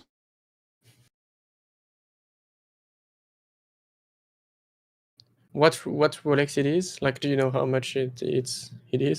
So last time it was a 50K Rolex. I forgot the exact one. And then this time it was mentioned somewhere, but I forgot. But this time I think it's the value of the Rolex is 35K, not 50K. Yeah, I mean, not too bad, I guess. Yeah, it's pretty good. Like actually, I'll show the prizes. They're like right on the leaderboards. So it's 35K for the winner in the form of a Rolex as the trophy. Second place, 17.5. Third place, 15K. Then 12.5. Then 10K. So $100,000 in total for all of these. Really good. Mm-hmm. It feels like for these guys, though, it's more about like the bragging rights and having an actual trophy, more so than like the Rolex itself, you know? Yeah, exactly.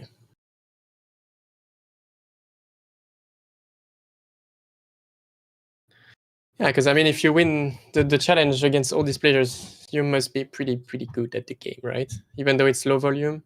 Yeah. The real house root in the chat said, I'm 20 buyins under EV in 150K hands. Worst run I've had in a while. Advice getting through. Do you want to reply? Is it me? You're I mean, you compared to me, you're a goat here. I'm just a you could also reply. I think I would say, you can't really affect the all-in EV. You just have to play, and even though you're below EV, you can just increase your win rate just by getting better. And if you have a better win rate, the swing will be lower as well. If you have like a 10 big blind 100, you will never run. You will never be negative. You will always make money. So obviously you can't really make 10 big blind per 100, but if you have 1 big blind per 100 at the moment and you manage to get to 2 or 3, it will change your result, and also the swings as well. So I would say just focus on what you can actually control, like your game, and don't look at your bankroll and the graphs. Do you think it's important in this case to like pay very close attention to how well you're playing, and then if you notice that maybe you're playing subpar because you're letting the result affect you, make sure that you stop for a while, like you quit, take a break?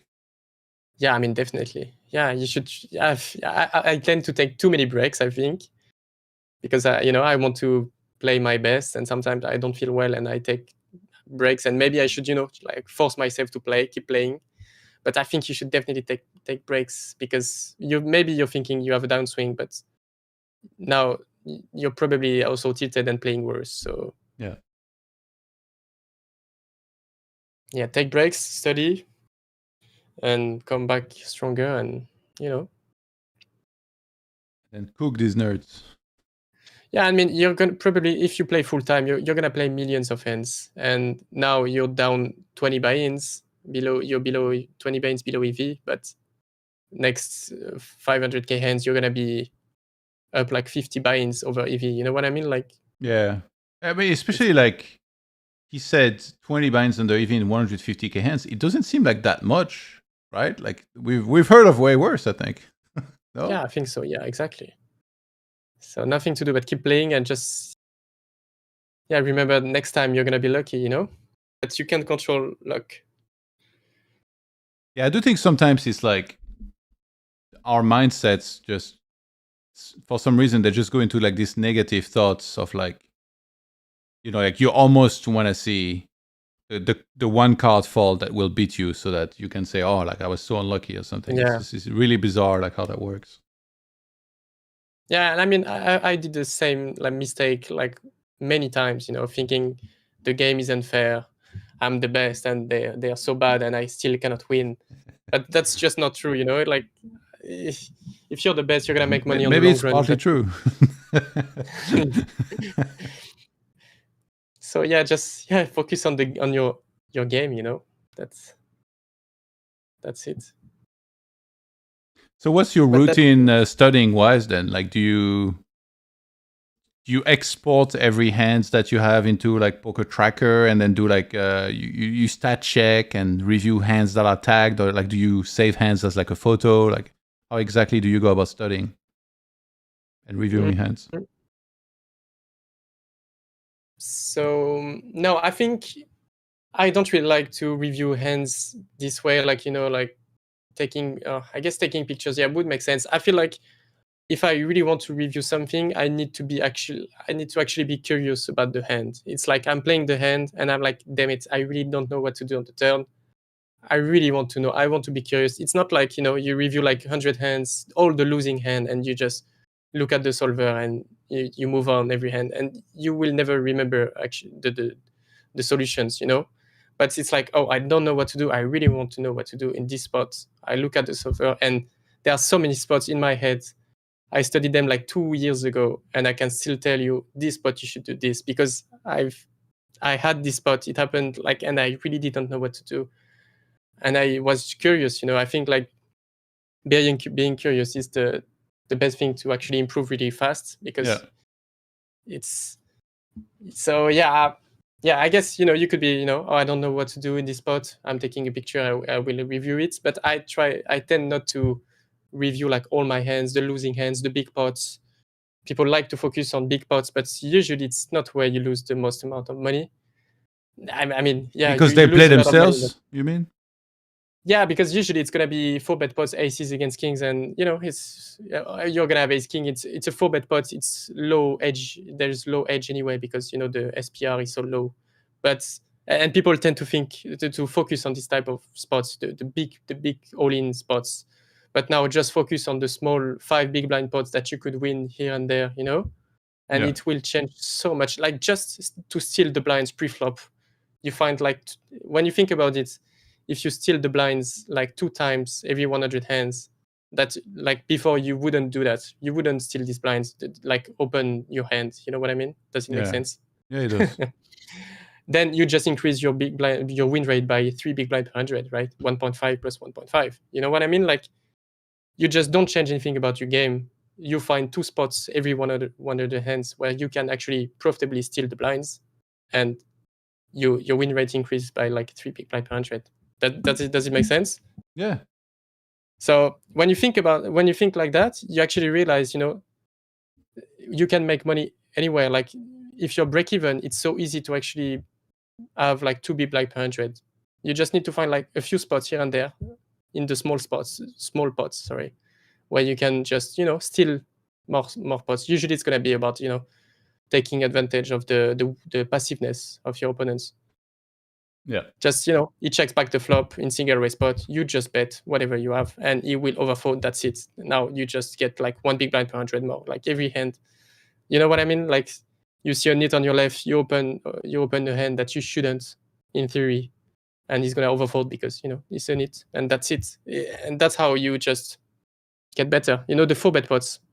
I think I'm really bad at 4-bet pots, but it doesn't really matter because they don't happen that often. Yeah.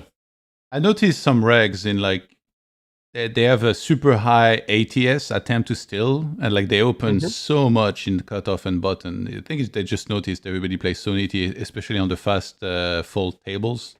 People are just trying to get as many big pairs as they can. They think like that's where the edge is going to come from. Yeah, and that's what you should do. You should try to increase your ATS compared to like the GTO stats. Just because when you look at the population, and you can do that just by putting your hands into hand to notes, you look at the 3-bet stats from the small blind, the big blind, everything, and you see that they are like they 3-bet like 20% tighter than what they should. So every time you open, you're gonna like at least see a flop or steal the blinds, like 20% more often than GTO. So you can just increase your range. Like on the button 3, you should open like 50-55% against most players at NL50, and not like 42% like GTO. And yeah, just because that's way too tight. But then, so how do you figure out like the extra hands? Do you think it's pretty intuitive to go from 42 to 55? I feel like most people, they open way smaller than this. Like it's very rare to see, I think, people above 40, which is like what they should have. That's why most players don't make money, to be honest. There are a lot of people having, as you said, like 33 ATS, playing really tight, playing only the good hands, which, it makes sense. But they are leaving a lot of money at the tables. And I think, you just, like lower the thresholds, right? If you, on the button, you should not open ace-deuce offsuit, according to GTO. I don't know why, but, it's like ace-3 or ace-4 plus. Now against like 90% of the players at NL50 Russian cash, you open ace-deuce offsuit 100% and it makes money. Yeah. And then do you look at the blinds or you just think like you always open it and then? No, I think, and that's, also that's another tips that's really interesting. And I found it out on, I don't remember the channel actually. He said, someone said, I will figure out his name later. He said you should have dynamic ranges, not static ranges. Like GTO is static. On the button, you open 44% and you open this hands. That's it. That's static, right? Yeah. But now when I play, what I try to do is to always look at the blinds. Let's say I'm on the button. I always click on the blinds to see their stats. And I will have dynamic ranges. If I see 2 regs on my left, I don't even open GTO. I will open tighter than GTO. Because, there's no money to be made against 2 good regs, right? Yeah.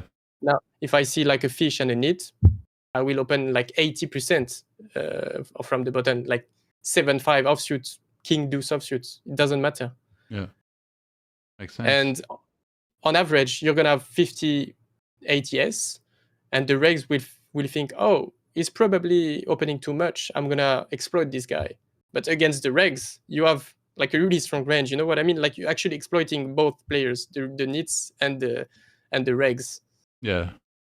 And it just changes your win rate by a lot. Special is in the chats. Yeah. Sorry, go ahead. Finish your thoughts. So maybe I'm talking too much. No, not at all. Same for the exactly. Play it smart. That's his name. Play it smart. Same for the post flop. There are so many spots where against a reg, I'm gonna bet this sizing for value, this sizing for a bluff, and against a fish, I will just do the opposite. Just because I know the fish play this way against this sizing, and the other way around. You shouldn't try to have your sizing balance like, oh, I'm gonna bet this sizing and put the value and the bluffs and everything, because your opponents will never notice that the value that you are balanced or not. So that's why I said at the beginning of the stream, when I bet this sizing, I'm bluffing, because I don't have the value hands in this sizing. Yeah, okay. And people don't notice it. That's why I don't want to stream too much. Yeah. So I think you should be unbalanced. That's what I meant. Special in the chat is asking, Todd asked Navier if Jacks is a profitable jam. I don't know what it is with Special and Jacks, but he loves that hand. That was even his nickname for some time. And when he first started playing, I saw him play like the fast table, then like 5-bet jam or 4-bet jam with Jacks. Like a low jack against cutoff, and I was like, what are you doing? Like, you're just gonna burn money if you do this. And then I think he ran into ace king a couple times and then won those flips, and he just thought like it was normal. But he's a jacks lover for some reason. Yeah, I mean, I guess it always depends on the spot and the opponent. But yeah, it's a tough hand to play. But I mean, everyone hates jacks for some reason. But I think it's a good hand. It's a premium. So Yeah. I think in that pool, though, I think it's dangerous to get in pre in a lot of spots, except the last few positions, because people are so tight in 3-bet, 4-bet. Yeah, but I think if you actually know they're too tight and you can comfortably fold your jacks, then it's okay. It's not even a tough spot anymore. It's like Yeah, you but get 4-bet, he your jacks, doesn't. and you. He gets it in. Yeah, He ships. yeah, and I mean, you just go and hand to note. You look at the 4-bet frequency, and you just see that they don't 4-bet anything. Now you can profitably fold the jacks, and it's okay. Do you follow any sports, by the way? Any sports? No, to be honest, I guess some esports competition, but Really? I'm not What really game? a sport guy. League of Legends, Call of Duty, and I guess a bit of Clash Royale as well. There's a lot of esports for Clash Royale. Okay. And believe it or not, it's actually a pretty skillful game. Maybe not as skillful. Sorry, not as skillful as Warcraft or stuff like that. But it's also pay to win, right? Those Yeah, but I games. mean, yeah, exactly. I mean, yeah, Clash Royale. When you're like a noob, obviously it's a pay to win. But like all the pros have the same level cards. Okay. Like they're all maxed out, so it becomes a skill game. And yeah, I used to play a lot of Call of Duty when I was young as well. On PC or console? Yeah, I'm a console guy. I'm pretty bad on PC. Oh my god. Yeah, I'm sorry, guys. And Sao in the chat asked what Never is playing right now mainly. Maybe he said, but I came late on the stream. Yeah, mainly NL 100 and 200, Russian cash, and reg tables as well. I try to mix. It's been a good grind for you these days. I guess on your video it went pretty well. It looked like the last video you posted. Yeah, definitely. But I think on 100k hands, I was definitely running pretty good. I don't think I will keep the 5 big blind per 100 win rate. Yeah. At NL 100, but I think like 3 big blind per 100 plus the reg back, it's pretty decent. By the way, was it someone specific? Like you mentioned the haters, but was it someone specific that made the comments that made you want to do the video, or? Yeah, to be honest, I was just looking for like a nice thumbnails and the title, but it was like only one guy in one video. That's it.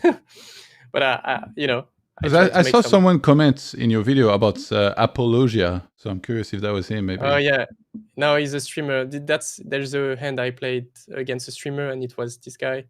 And on the stream, he said I was really bad. I was clicking buttons, which maybe I am, but this guy is not very pleasant. Like I played a hand with him, which I played silly because basically I had nothing, but I thought in those positions, it's like the board was way better for me. So I check raised him. And then I check his stream and he was just completely basically shitting on the play. Yeah, but I mean, he's talking shit about everyone. Yeah, but I was just thinking, if I really did, then why are you saying that? Like, you should just let me keep on making the same mistakes. But now it's like you're bashing on the bad player making a huge mistake. So essentially, you're helping me fix it. No, but I mean, I think you shouldn't even listen to him most of the time because he's really confident. But I feel like when people are confident, usually they're not that good. I think if you ask to Ladislav, he will always say, I think it's close. You know what I mean? He will never say, this play is pure trash. You know what I mean? Yeah. And I think this streamer in particular, he likes to talk a lot, but he's not that good, I think. Trying World to be star! Nice. Yeah, that was interesting for sure. I was like, yeah, this guy's not that pleasant. Yeah, and on his stream, he's saying he's like a mental coach as well. And I'm like, how can you actually be a mental coach? Because every time I look at the stream, he's always tilted about everything. Wait, what is... That makes me think of something. Let me look it up. You ever watch Cobra Kai? No, I don't think so. Do you know Karate Kid? Yeah. Obviously, yeah. So like there's the Cobra Kai dojo in it, and then their slogan is like strike first, strike hard, no mercy. And they're like these toxic dojo that think like you need to be some sort of like always hit first, like alpha, like aggressive. That's what it makes me think definitely. of. That's like Yeah. if somebody coaches mental, that would be like what they teach. Yeah. Yeah, that's definitely his style. So you talked about your course. It's in multiple languages, right? And then like, so what kind of course are we looking at? It's like a set of videos that, what does it cover? Like anything you're willing to share about this? Yeah, so the course is like 10 hours video. There's like 10 to 15 languages subtitles. It's in English, but you can have subtitles. And yeah, there's like a pre-flop and a post-flop section. And I try, to be honest, that's what I told you during the stream. I always try to structure the video the same way. We look at the GTO solution. We try to simplify the GTO solution because it's too complex. I think like a big mistake people do a lot, and I used to do it. You just sit in front of your computer looking at GTO wizard and you try to memorize every combination in one spot. And then you just cannot memorize everything. So I try to simplify the GTO. Then we look at MTA, how the population plays, and then we node log on GTO wizard and simple preflop for the preflop. We node log the solutions and we see that which we can exploit them by doing this or that. Yeah. And it's for like NL2 to NL100. I think it works pretty. It should. People seem to be really happy about the course. I'm not gonna brag, but they are happy. So yeah. I like the name. No more guessing, only crushing. I am pretty proud of the name. Yeah, you should be. In French, in French though, it doesn't sound like that good. Wait, I don't know about like the other languages. What is it in French? I don't even remember because I found the English name first, but when I tried to translate it in French, it wasn't that good. You can check. You can change the language on the top right of the website. Let me see. Fini les doutes, place au croche. That's not. I was expecting worse actually, but yes, it's weird sometimes. Like French is just really bizarre. Like one expression that you're trying to translate just will not make any sense. Yeah, it wasn't that. I don't know about the Spanish and like Chinese and Japanese. Japanese as well. It was translated by someone. I had to pay someone to translate it. But I don't know how it sounds. Yeah, if that's good. But Special says maybe Todd should ask Apologia to join chat someday. Wait, what about that? The Mexican streamer that we used to watch. That guy also was pretty intense. There was like this. Which one? There was a streamer. I think like, I don't know how you say it, like Shosho Loco or something. Yeah. XOXO Loco. That's his name. Oh, XOXO. This guy, he was always talking on stream about how tight I played. So I started 3-betting and E2 against him, and he would just fold everything. So sick. Yeah, I don't know why people feel like they have to talk shit about other players. You could. I think, well, it's not. He's sharing his thoughts on stream, right? And like also, it was in Spanish, so it's not like I'm supposed to understand. But he like sometimes Special would tell me like the guy would be saying like, "Oh my god, it's you and Merlo 3-bet, so it's either aces or kings." And then because he would tell me this, I was literally 3-betting any 2 against him, and he was just folding for ages. He must have folded like 100 times in a row. That's crazy. We have some question. So Skra asks, can you share some cool MDN line to exploit fish/reg, but not obvious one? ? Okay, let me think about it. Yeah. So the line we talked about, it was against aggressive regs. They c-bet 1/3 the flop. They bet big on the turn. When you check raise the turn as the big blind, they overfold like massively.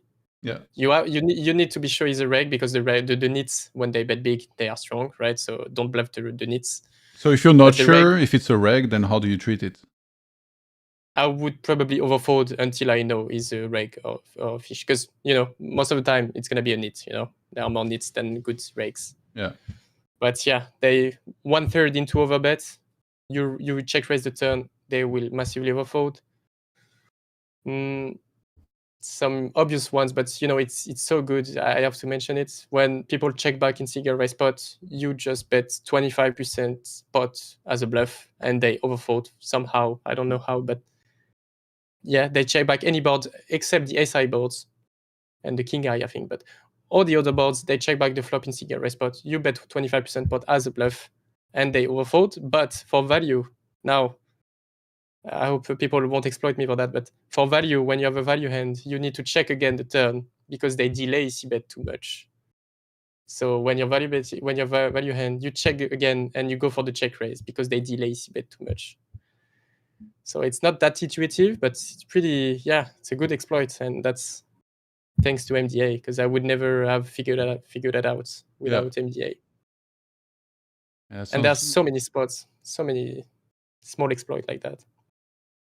Sounds really good, actually. Keira Juk asked, does Nevir have a routine to play any warm-up, cool-down, long hours, or many breaks?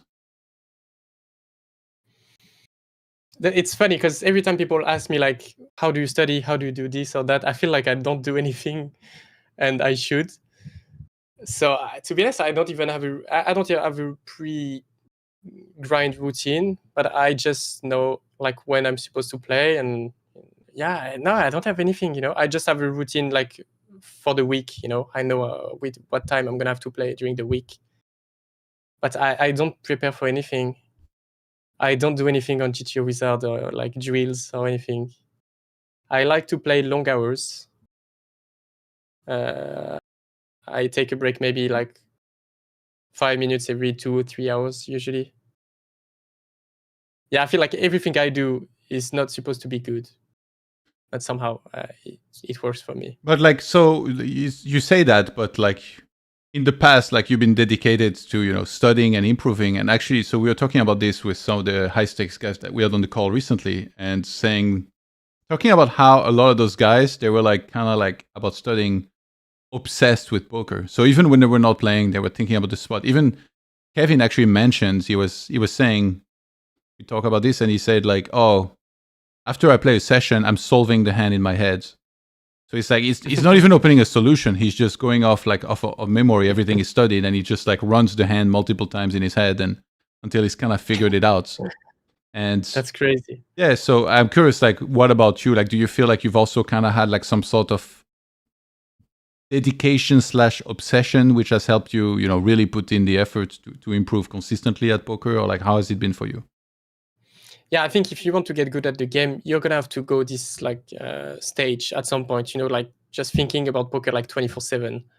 I don't think it's that good, you know, on the long run.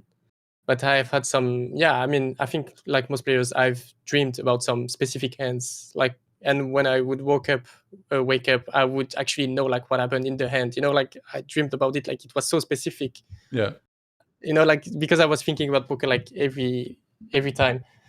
So I think, yeah, I was spending like, yeah, I was thinking about poker 24/7. I was solving hands because before GTO Wizard, this was actually really, really hard to get solutions. I had to buy a new PC, and I bought like simple preflop, and it would take me like a week to solve one preflop like solution. Make it count when you study.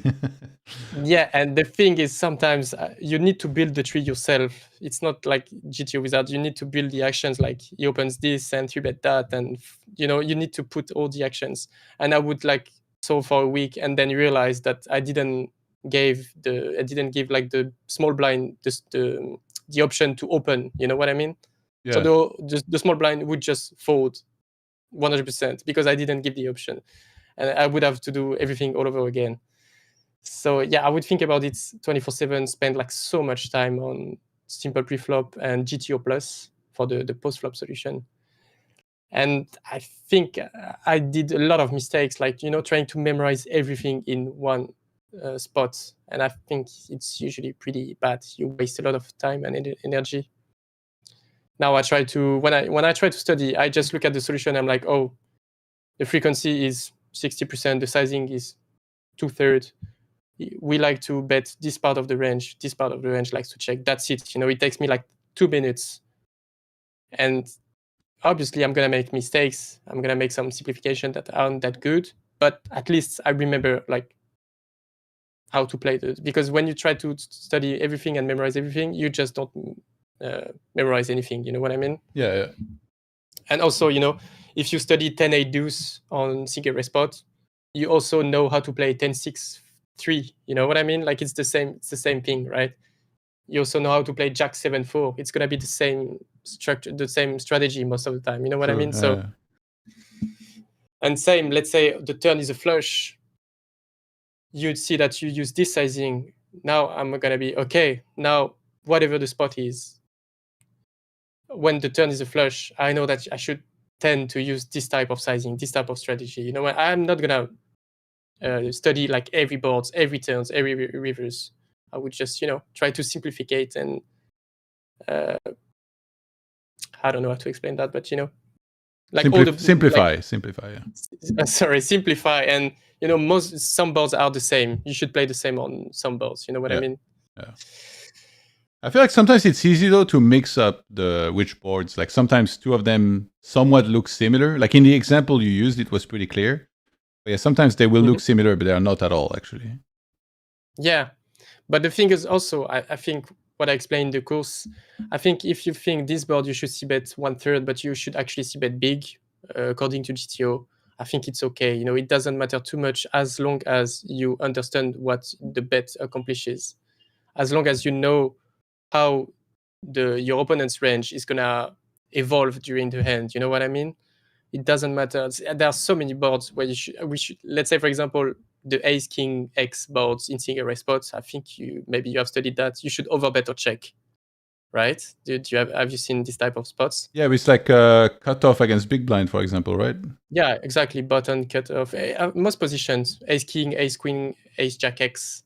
Yeah. You have the nuts advantage. You should overbet or check. Yes, that's pretty interesting, but it's pretty tough to execute. But if you bet 1/3 everything, as long as you know what it accomplishes and how you should play turns, it's going to make the game so much easier, right? Yeah. I'm not saying you should never overbet, but maybe you're going to make a lot of mistakes on turn and rivers.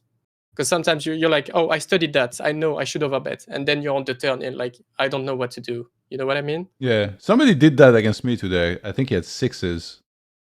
And then he double barreled on like Ace King X.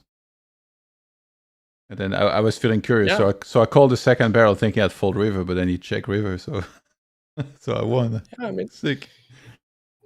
It's an interesting play for sure, but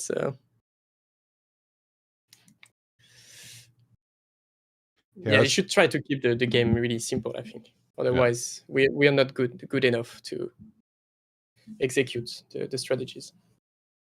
Mike J Music says Nevir used to watch a lot of his videos, and then Kara Juk said happens. A lot of people extrapolate heuristics to wrong spots. For sure, yeah, I agree.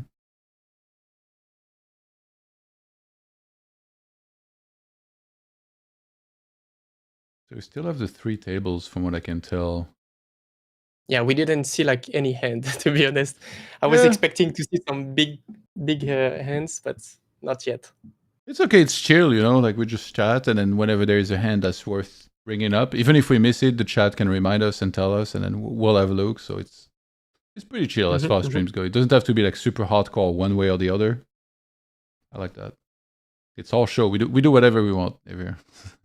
Yeah, nice.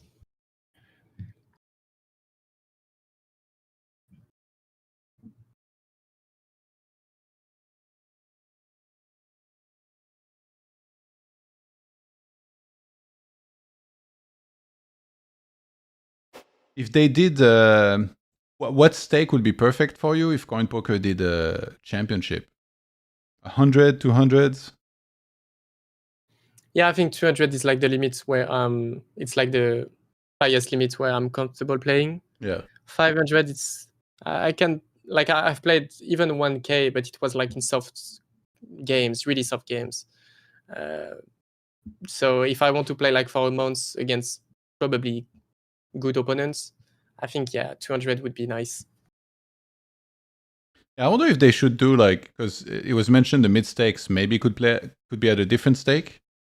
I feel like technically they have potential to run a lot of different stuff, but they could do like they could change the mid stakes to 1K and then do a low stakes with like 100, for example, or 200.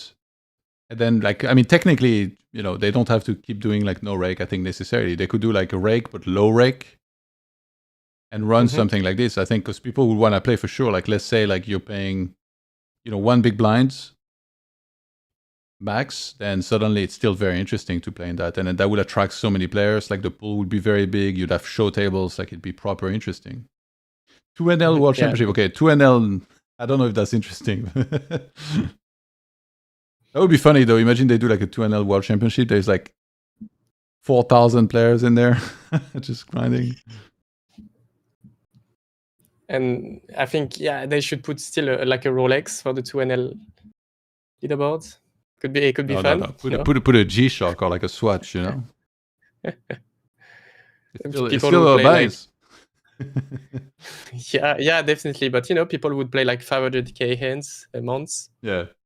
For the Rolex. Wait, so for the last high stakes championship, it was like a 50K Rolex, which is 5 buyins. So for 2NL, we need a 5 buyins watch, so $10. Damn it.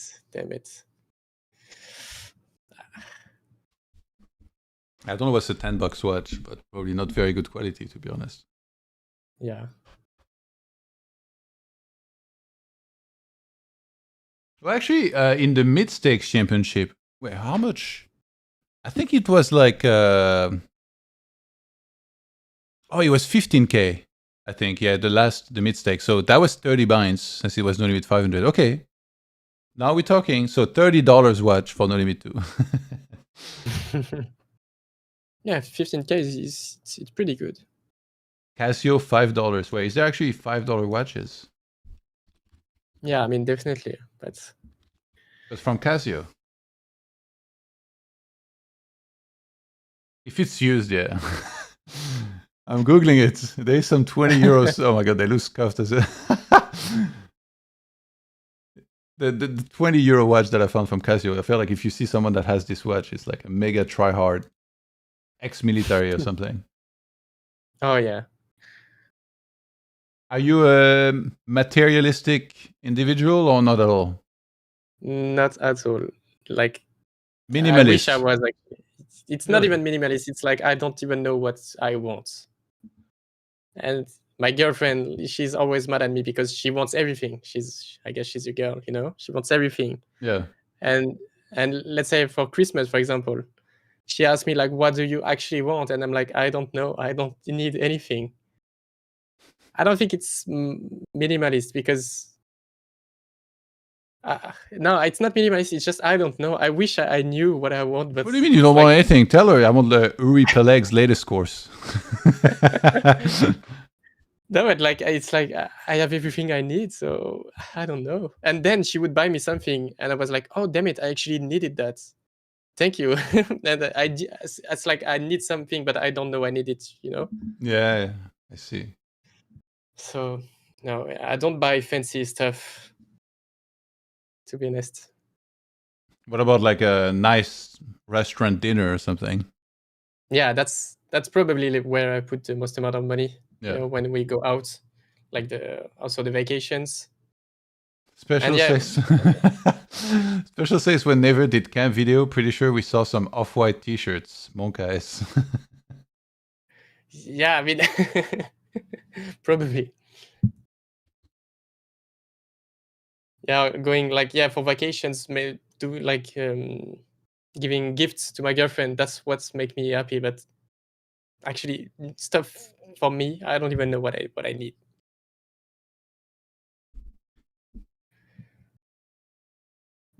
Anil in the chat says, today on Coin Lobby, there were a lot of tables, 2-5 Cash Game World Championship test tables, guess. Do you know anything about that? I feel like it was probably a glitch because I saw that too. And I was like, okay, what's going on here? And then I click on them and they wouldn't open. So yeah, I think they're gone now as well. But actually, are they? Yeah, I think, yeah, no, they're gone. Yeah, that was weird because the last few days, or like the last few weeks, they weren't there. And today, like those tables showed up.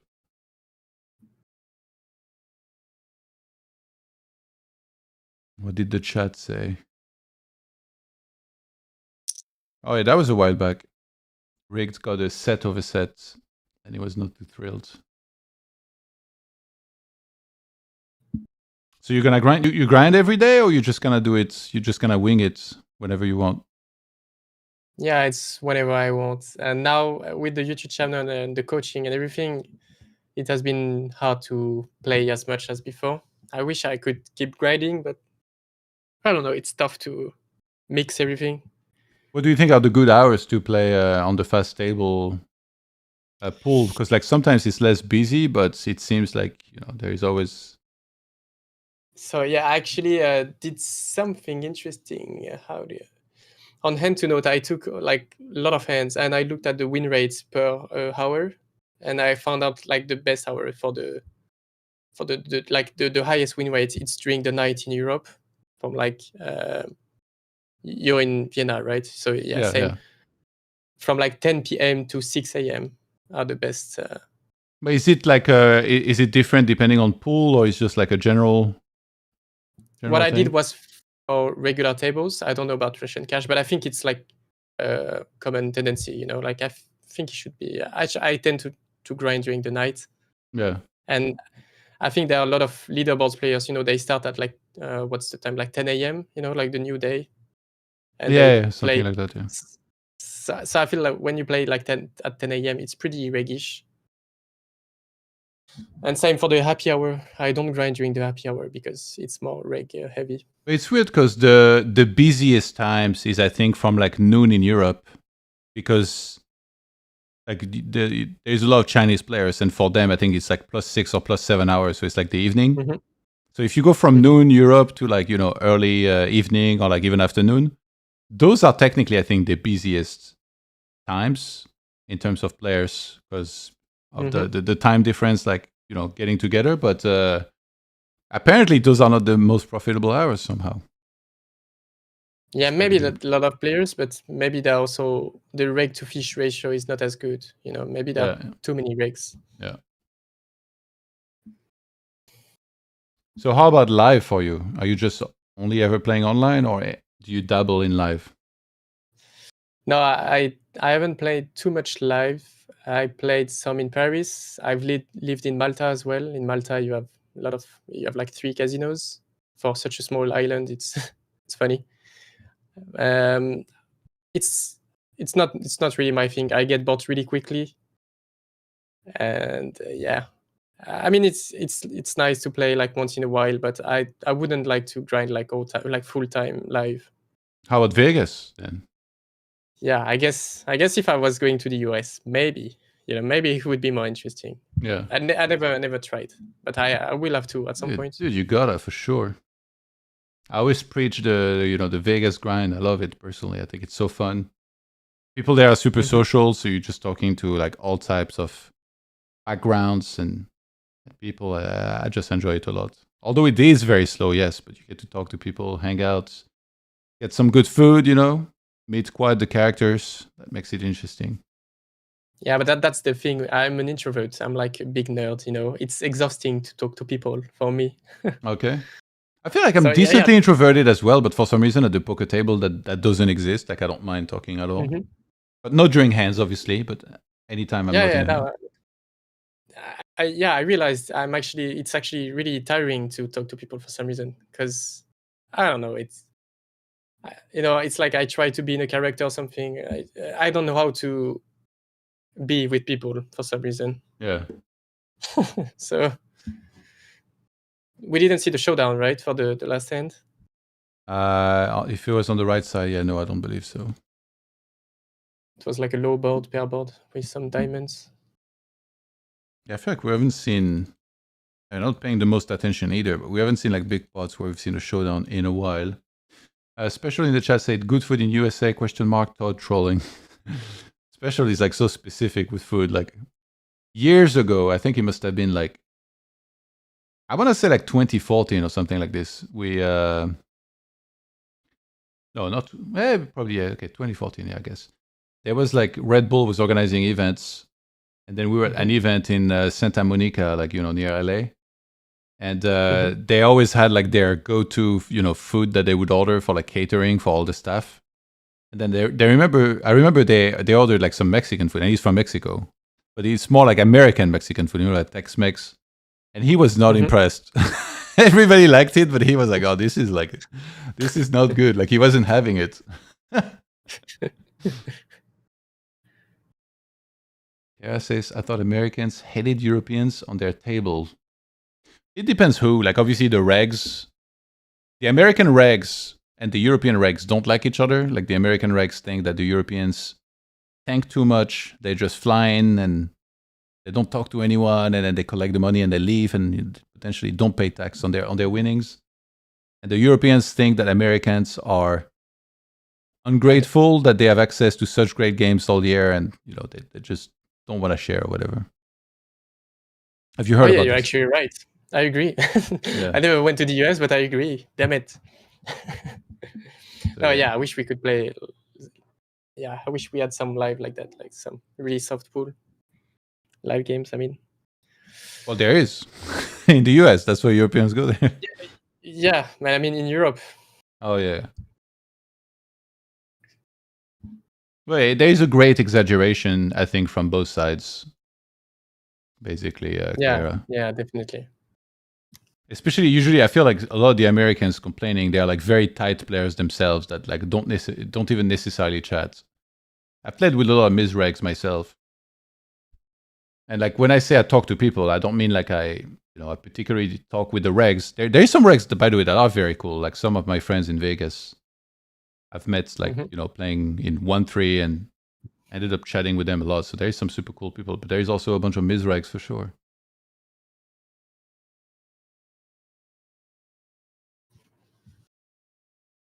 Beppe with the jam, that's the show table. And the Queen Jack of Diamonds. Let me review this. So it's an open in the hijack. Davy 3-bets the small blind. Beppe calls, flops the flush draw. He calls a small bet on the turn. Davy continues for pots. Beppe calls, and he bricks everything on the river. Davy checks, which opens the door for Beppe to actually go for it. I would be worried here with Queen Jack suited to go for a jam on the pairing river like this. What do you think? I think once Davy Jones checks the river, even in theory, I think he should have a lot of check folds, because when he has ace queen plus, he still has an easy jam, I think. So it's kind of, he's still, for some reason, in theory, he's still balanced, but you should check fold a lot. So for the Queen Jack, I don't think you should be too, you should care about the blockers too much, because you could think, oh, I have the diamonds, I shouldn't bluff the diamonds. But when you think about it, which hands do you call twice that don't have any showdown value? It has to be the diamonds. So if you don't bluff the diamonds, you don't bluff anything, right? Okay, but then so do you bluff all the diamonds that you have there, or just like a part of them? I have no idea, to be honest, but I think you should. The main bluffs they have to come from the diamonds. So yeah, I mean, if you because you could still have some ace king, ace queen himself, and even when Davy Jones checks, he could maybe jam some ace jack, like, because Davy Jones shouldn't check too many ace king, ace queen, I think. Yeah. So he could jam ace king, ace queen, ace jack. He should have some 9x, some 10-9, 8-9 suited. And so it's a lot of value hands. So I think, the diamonds, it's not that many combinations when you think about it. It's like king, queen, king, jack, king 10, queen, jack, jack 10, 5, 6, 6, 7. I don't know, because the reg, there's no reg. So they should call a lot of hands pre-flop. But you know what I mean? Yeah. I think if you bluff all the diamonds, I don't think you're over bluffing. Okay. Good breakdown. Sao says, I would love to get in contact with Never if he wants to. I'm French and best winner in the last month on 200 NLPS. It's that name, but don't want to reveal my screen name here. Yeah, I mean, yeah, you can contact me on like Discord or Instagram, whatever you want. You can find some info on the channel. There you go. Yeah, congrats, because 200 NL is Oh, it's PokerStar. Yeah, PokerStar 200 NL. It's pretty tough, right? Yeah. Yeah, I think PokerStar is. I don't even know. Like, I've played a lot in Malta, PokerStrategy.com, and it was pretty. I think the regs were way better than GG Poker. Are you playing fast tables, Sao, or regular? I guess since he didn't mention, I would assume regular tables. You mean on PokerStars? Yeah, because he just said 200 NL. Yeah, I don't. I used to play NL 100 Zoom. I don't even think if the 200 NL Zoom games still run. Yeah. Because it used to be 500 NL Zoom, but then the pool, like, there were no players anymore, so it was 200 NL. Maybe now, it's not even running anymore. So maybe he plays like regular tables. What do you think about the discussion of regular tables versus fast tables? Because it came up a lot on the stream, and some of the high stakes guys, I feel like they kind of.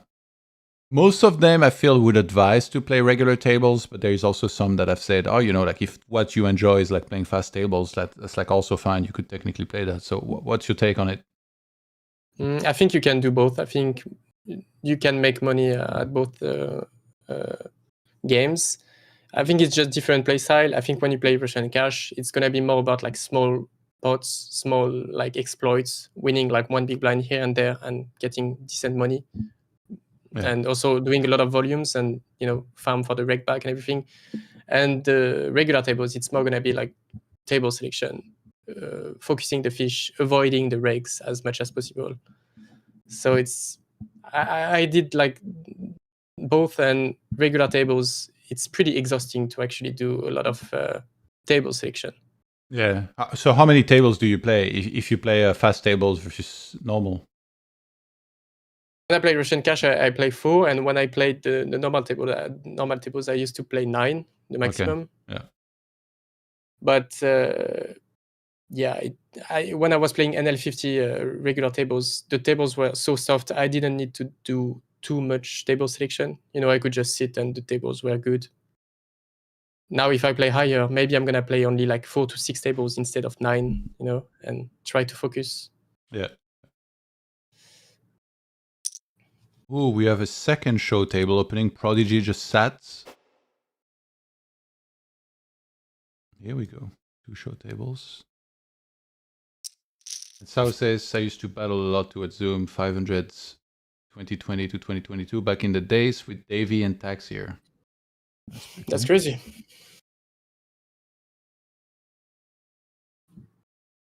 Yeah, 500s Zoom, it was pretty tough. And you said you have until 4 p.m.? Yeah. Okay. Oh, yeah, that's actually, I mean, Hey, you don't need to push. Hey, it goes fast, right? A lot of people, they say like, oh, I'll join for a short time, and then they stay here like 3 hours or 4. Do you have anyone else after, or are you gonna cut the stream? Tonight there is, yes. I think after you go, I'm gonna go off, and because I want to go to the gym and try to do some things before the 2 night streams. Okay, I mean, yeah, let's try to see some hands first, and then I will go if we can. Yeah, of course. Oh yeah, it went pretty fast. Super Adaptoid says, any thoughts on the sweepstakes model poker sites? Very limited time banks, no HUDs, supposed to cater to recreationals. Which website is it from? Yeah, what is sweepstakes exactly? I don't know what it is. And Sao says, cool, Nevir, I'll contact you. All right, nice. Sweepstakes is a promotion or lottery where prizes are awarded by chance and participants do not have to pay a fee to enter. Wait, so how would that work for like a poker website? I mean, no HUD and no time bank. Yeah, this I can see, but like why sweepstakes? Or maybe it means something different, I don't know. We have a jam.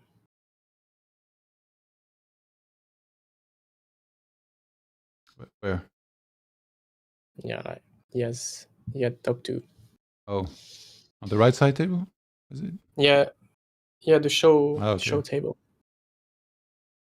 I guess it was like 4-bet pot. I didn't see like the. I'll replay it. So it's a button open from Davy. SMKL flats, small blind, ace, king, jack.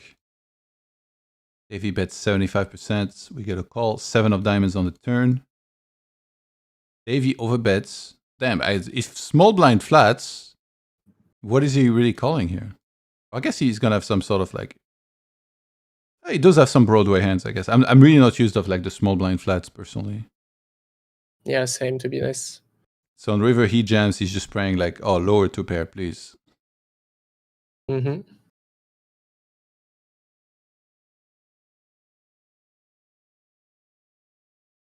Yeah, I'm really not used to the small blind flight. I don't really know what he should have. Because at low stakes they have pocket 5s and 6-7 suited, so you just bet and they fold and you win. Yeah. But now if he's balanced, I don't know what kind of hands he should flat from the small blind. Maybe some ace jack, or you think like he would? I don't think he would pure 3-bet, right? Stuff like ace jack off. Would he? I don't really know the ranges for no limit 10k and no rake. It's like yeah, exactly. You do have a good amount of flats. Yeah, thanks to the without the rake, he's probably flatting a lot. So Mike said you buy sweepstakes coins. Okay, so it just means that like the system is like not quite in like currency amounts, like dollar amount or whatever. It's just they're called coins or whatever. So that's what you say sweepstakes. So really, it's like just like anything else, except they're pretending it's for something else than real money on the surface. And Sao said Johan Nevir, il t'aide un peu ou même pas. C'est la première fois qu'on a parlé, donc et moi je demande pas vraiment de faveur, donc je vais pas demander. Après, on peut s'arranger, faire des petites sessions. Ah, si tu veux un jour. C'est toujours sympa. Yeah, so Mike said it's a loophole for states to run poker. Yeah, okay. Hot tokens. Yeah, I don't have much knowledge about this, and I feel like maybe neither. Yeah, no, I don't. I've never heard about it. Well, you know about these sites though, right? Like, I'm sure you've heard about those that they mentioned where they have like those games. Which sites are we talking about? It's like the WPC or whatever. Oh, is that? Oh, do they have like a different currency stuff? Yeah, because I think like in the US, I think it's like not allowed, maybe, or like poker, like so to do like global platforms. So then they do like the system, yeah, where it's like tokens and all this stuff. I think, yeah, he was asking. Yeah, to be honest. He was asking about so specifically this type of poker sites with limited time banks, no HUDs, and supposed to be better for recreational players. So I guess you have limited knowledge about this. Like maybe you don't play on them, but like, what do you think of them? Like, could you see yourself playing on something like this in the future? So if it's about the site you mentioned, a friend of mine is playing on it, and he told me, yeah, it's pretty soft. It's like really, I'm not sure, but he told me that a lot of Chinese players, that play like it's like a different game, Yeah. And I don't know if we're talking about the same thing, but he told me like, it's like 6 big blind per 100 with NTs and straddles and everything. And like you're playing NL50, but it's actually NL200. You know what I mean? Like it's. Yeah. So yeah, he told me it's pretty soft, pretty swingy as well. But yeah, if it's WPT, I think it's pretty good. Yeah, I have a friend. He played some NT games for a while, and he's like a solid player. But he played like only no limit 50, just because he plays bigger, obviously, as you mentioned. And then he just destroyed the games. He won like thousands in the first months that he played. And then after that, apparently, like it becomes harder. Like you kind of get isolated from the games. It's just like its whole system. It's really weird. Like poker online, there is like so many different formats and like all these things and figuring out everything and like what exactly, like where you belong in all those pools. I feel like sometimes can be very tricky. Everybody's looking for like the best possible thing. Yeah, and it's pretty tough. It changes really often, Like one website changes the reg back and suddenly you have to change everything. Yeah. Actually, so that was a discussion we had with some of the guests previous here on this stream was, I asked them, what do you think CoinPoker needs to do to become, one of the major player in the poker scene? And some of them brought up that doing a year-long rakeback system with increased rakeback for those that, play a lot of volume was like something super important. So what's your take on this? Like I mentioned also to them, I was like, oh, it kind of like, supernova elite and all that stuff. So do you feel like it's important? To be honest, I feel like, obviously I want something good for the regs because I'm a reg. But at the same time, I feel like, at least GG Poker is like lowering the reg every month. You know what I mean? The leaderboards, everything, you have the PVI. Like it gets so bad. Like last year, I had like 10-15% more reg back than right now. And still, I'm still playing. You know what I mean? Like, yeah. So I feel like obviously I want to get better reg back for the regs. But if we don't stop playing, and we're not going to stop playing, it's never going to change, right? So, they want to focus to give good reg back for the fish to the fish, and I think it makes a lot of sense. And that's why they have good a soft pool. I don't know about CoinPoker, like how it works. CoinPoker has something called CHP, and it's like something you purchase, and then that's what helps you getting increased rakeback. So the default rakeback is actually very decent on Coin. And then there is also a deposit bonus. So if you use both, you get like very good rakeback for the time you're clearing the bonus. So decent incentive. Yeah, maybe Coin is aiming towards the right direction, right? Like maybe it's just better for the regs and for the game in general, because if there's no regs, there's no game running. Yeah, it seems like you just need a mix of both eventually. But yeah, I feel like they could give me 10% reg back, and I would still keep playing because I have to, Yeah. So it's really sad when you look at the leaderboards. I think they lowered the leaderboards quite a lot recently, and people still play 15 hours a day, because that's how it works. So I don't see how, like, at least GG will. I don't see why they would change anything. Coin, maybe, yeah, they're going to the right direction. That's why competition is healthy, right? Because if another, like, more platforms start offering very competitive things, then that's when things get better for, like, for us, the players. Yeah, I agree. Munez and Biluzin, queens versus tens. The queens are gonna scoop. It's tens versus queens. Yeah, no jacks. Special, no jacks. I know you're sad. Super Adaptoid says, I work in a poker room, and our poker room gives back on average 70% of the reg back in high hand promotions per month. That's kind of rare. That's crazy. That's nice. Oh, wow. Sinistry said, most people don't know and don't care about reg back, and regs should study to get paid better.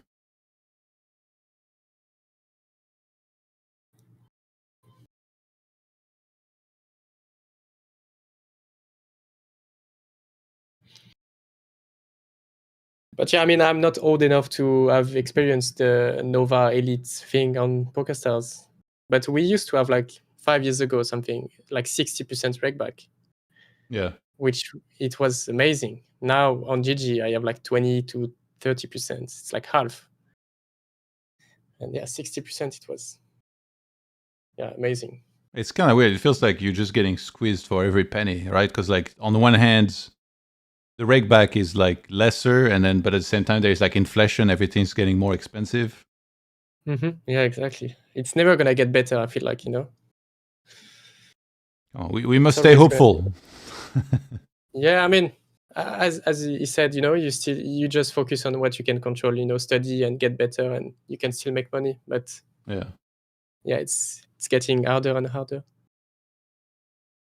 I'm surprised, like, about players such as yourself that play a lot online, get very good, and then don't play much live because live is just so much softer. So on one hand, like, yes, it's boring. You play less hands than hour, but then the competition is just, it's not even comparable. Like online, No, yeah. I'm mainly like a break-even player. I'm like not that good compared to the regs in particular. But then live, I can safely say that when I play 1-3 or like the lowest stakes that I play, I'm like usually, I feel very comfortable playing in those games, and I think I'm winning at a decent ratio. Yeah, I mean, I agree. I should play more live, but where I live, there's no live games very close. Yeah, but like a long Vegas trip wouldn't interest Yeah, you? exactly. Something like this? Yeah. Yeah. I should definitely go like for some trip to the US. Yeah. At least for the experience, because I think, I'm pretty good online, but live, I'm still better than most players. But you know what I mean? Like, I'm not as comfortable as online. Yeah. Because I know what to do when I play online, and when I'm playing live is such a different game. So I that's think you would adjust very quickly if you played live. Yeah, I think so.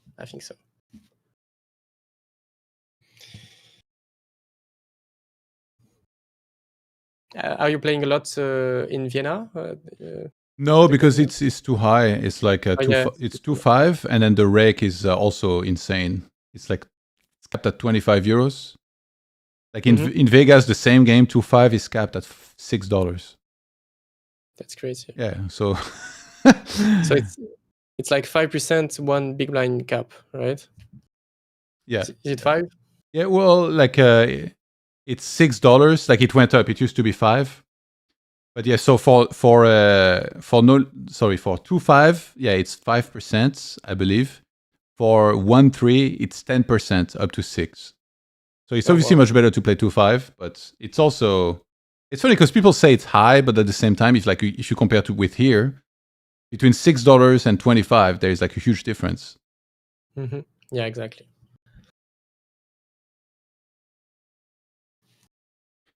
Mr. Aaron Blue says, lol, never the no limit 10 specialist. Hey, that's me. Wait, why no limit 10 specialist? No, I don't even know why he said that. I mean, I probably made videos at NL10, but I haven't played NL10 in a while. Yeah. Sinistry says, volume you can play online is not even close to what you get offline. Those fishes don't give you that much to play 30 hands per hour. Yeah, but your win rates, I really think you win rate live. Like my recent trip to the US, I played 420 hours, and then my win rate was like 8 BB per hour or something. That's at 2.5 or 1.3? Like a lot of 1.3, a little bit of 2.5, and then some 1.2 in Texas, which is really 5.10. Because he played much bigger, like people were opening insane amounts. But online, I'm like I said, it just feels like I'm break even or like barely winning. But live is, again, the level is just so abysmal. Yeah, and also even the decent regs, they are not that good, So yeah. Demon Budgie said, I literally break even after rake at no limit 25 and win at 30 BB per 100 at no limit 200 live. I suck at poker. It's just they suck more. Yeah, that's exactly how I feel. 30 BB per 100 does sound insane though. Yeah, I think it's probably low volume because you need like probably years to actually know like your actual win rate at live games. Actually, how many hours are you counting per hour? Because I said mine is like 8 BB per hour. But yeah, I don't know how many hands exactly I'm playing per hour. I always find it hard to establish that. Isn't it like 35 or something? Yeah. Well, if it is, then I'm winning at 24 BB per 100. Yeah, exactly. Yeah, I mean, it probably makes a lot of sense. Yeah, 30 big blind per 100. It's probably doable on most. For most live games. But you're gonna have like big downswings. You're gonna lose like 10, 20 buy-ins, and it's gonna take so much time to. Honestly, I think in low stakes, it's like almost impossible. Yeah. Yeah, you would have to run so bad, and like always like get your money in. Like so many times, which like, I don't know. I don't feel like you get into that many all-ins necessarily. And then people are just making too many mistakes, really. Like the lowest stakes they have live, it's, you know, it's comparable to like some of the no limit 10 pool that are like not excellent or anything. People just, they get one pair to just call you all the way down. It's live poker. They don't have time to wait for like the next day or whatever. And obviously it depends where you play, and like, you know, the level of the regs can vary as well. There's like a lot of randomness in that, but my experience is that live has just been so infinitely easier than online for me. 600 hours. 600 hours. I'm guessing from 25 hands per hour, but I've never actually counted that. Okay, then my BB per 100 would be 32. It's 25 hands per hour. Yeah, I mean 600 hours. It's a lot of. It's pretty decent volume. I mean, you're probably crushing the games like crazy.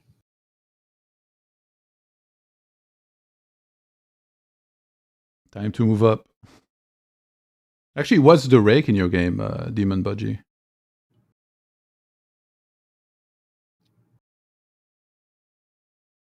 Yeah, because in Paris the rake is uncapped. So when you play 2-4, you can buy in for like 2K, I think. So you could play like 4-5K pots, and they would take like 5% of that. Is it 4% uncapped?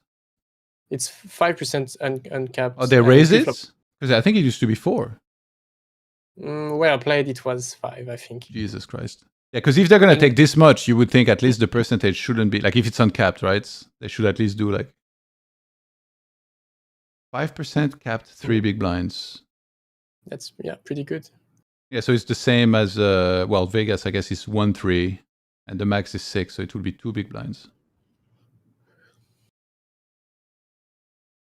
But yeah, I recommend, honestly, you should do a Vegas trip for, I mean, obviously, like, if you have a girlfriend, it's maybe not that easy to live for a while, but I do think you could print. Like, if you play online hundreds, you could easily crush 2-5 and maybe even beat 5-10, and then your win rates, like, you might just do it one time and be like, holy, like, I cannot believe I didn't do that before, you know?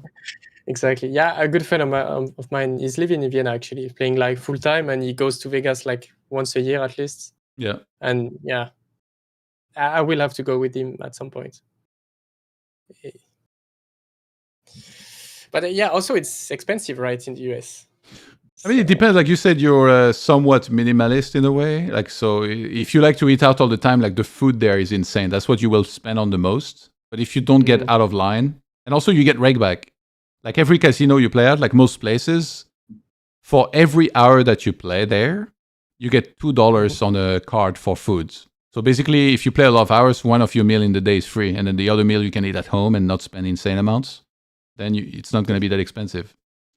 Nice, that's pretty decent. Yeah. So there is a lot of things like this, and then obviously there is also like decently cheap and good meals. You know, if you grab like Chipotle or like a sandwich. But if you start eating at restaurants, yes, it's that.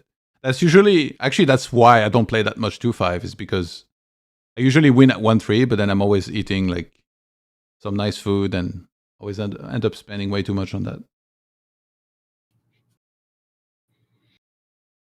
Yeah, it's really funny because in Paris we have 5% uncapped pre-flop rake. But there is also pre-flop included in that.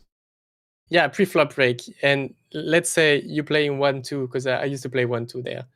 And you get a walk, you're in the big blind and you get a walk. So you should get the €1 from the small blind, and they take half of that. God. And they give you 50 cents for some reason.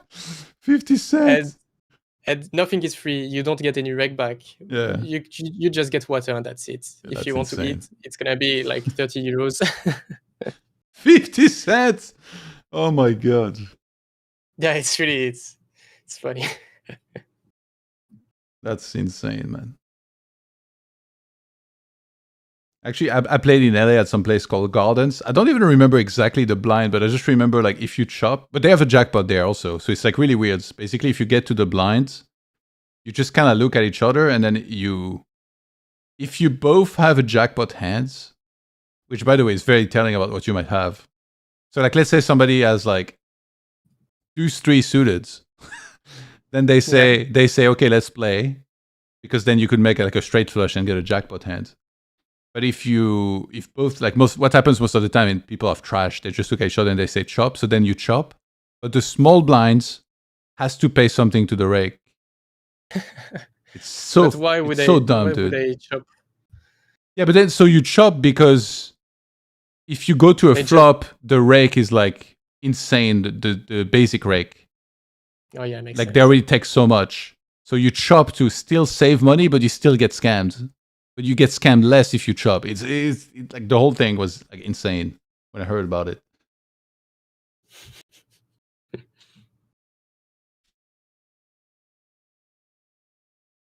Live cash game should have a big blind ante and disincentivize chopping the blinds or scamming the high hand promotions, in my opinion. Yeah, when I play in Vegas, I only play in places that don't have those high hand and jackpots and stuff. I find it kind of silly.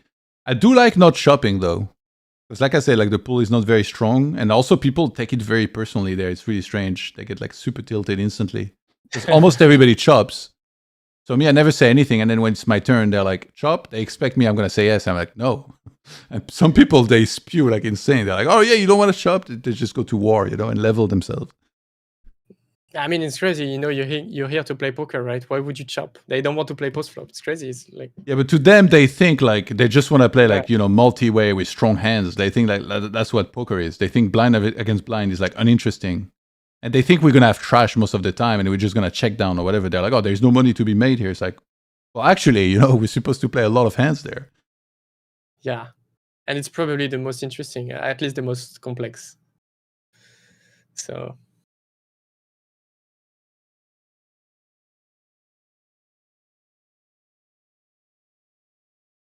And maybe I'm like, how do you say that? Like traumatized by live, because the few times I played live, I actually lost a decent amount of money.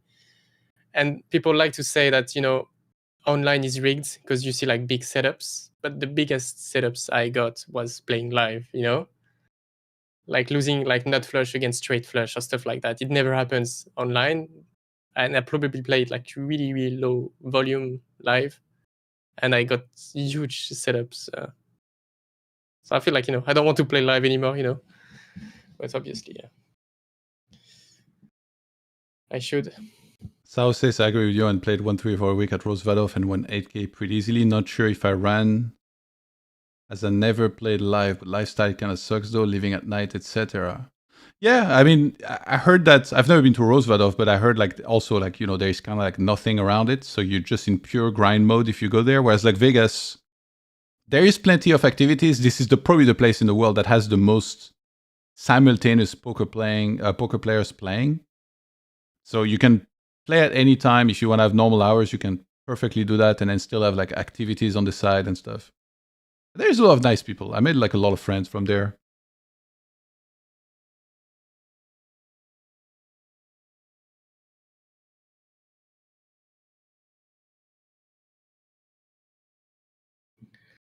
We didn't see any interesting hand. Damn it. Yeah, I was expecting to see some big bluffs and, hero calls.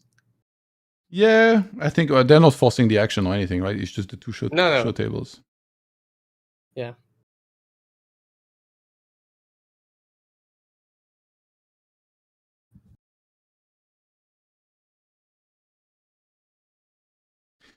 You winning live, Johan? If so, any idea of your win rate? Like I said, my last 2-month trip to the US, I played 420 hours and I won 8 BB per hour. Yeah, and I felt like it could have been way higher, by the way, in some spots. I didn't run hot. Obviously, I ran good in a few spots, but overall, I think I've almost always lost like all the biggest spots that I played pretty much. And so at some points, it felt like people were hitting like insane, like everything. Especially in Texas. Texas was insane. Like some guys like, he's blinding down to his last 50 big blinds and then he's like, screw it. And then he jams pre with 6-5 suited and, cracks my kings, or like so many BS hands like this. Yeah, Texas is like, a lot of people play like it's play money. It was, mostly only 1-3, just a little bit of 2-5, couple sessions, and then 1-2 in Texas, but it plays much bigger. Yeah. 24 per hour. Yeah, I mean it's pretty decent, I guess. Yeah, For it's okay. 1-3, you know. I have a friend, he like did way better over an even bigger sample. I was like, oh my God, I want to get that too. RDG with the 4-bet, ace king. Yeah, actually, so last time I shot take 2-5 a couple times. I really hadn't played much 2-5 before. And then it was crazy. Literally my first session at 2-5, some guys just straddle up. And then I open queens and he like 3-bet me, and it's weird because we're playing we're playing 50 big blinds basically because he straddled. So I just call, and then it's like a 10 high board or 9 high board, and it just triples off. And I call down, and he had, no, I think he was like a 8 high board or 9 high board, and he had tens. So at the time, it kind of felt like an overplay, but then in retrospect, I don't really know, just because it's like such a weird, with the straddle, like obviously we're not as deep as usual. I don't know what image he has of me, but he just kind of like tripled off like it was the nuts, What did you have? Sorry. I had queens. And what happened pre-flop? I raised, and then he 3-bet. He was in straddle. Yeah, I mean, I guess 50 big blind deep, when you have an overpair, usually it's gonna be good enough. Yeah. Maybe you should even 4-bet the queens. I don't know what could, happened. yeah. But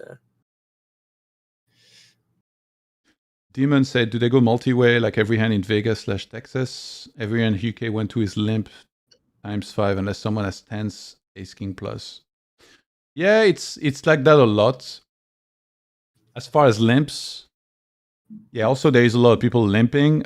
In Texas, people open way bigger though, and they play way more loose than in Vegas. Vegas, by all standards, is for most players more tight, I'd say. But obviously, like, you have all kinds of profiles. You have a lot of tourists, playing anything. So yeah, Vegas, I think, is more tight, more reg-ish in a way.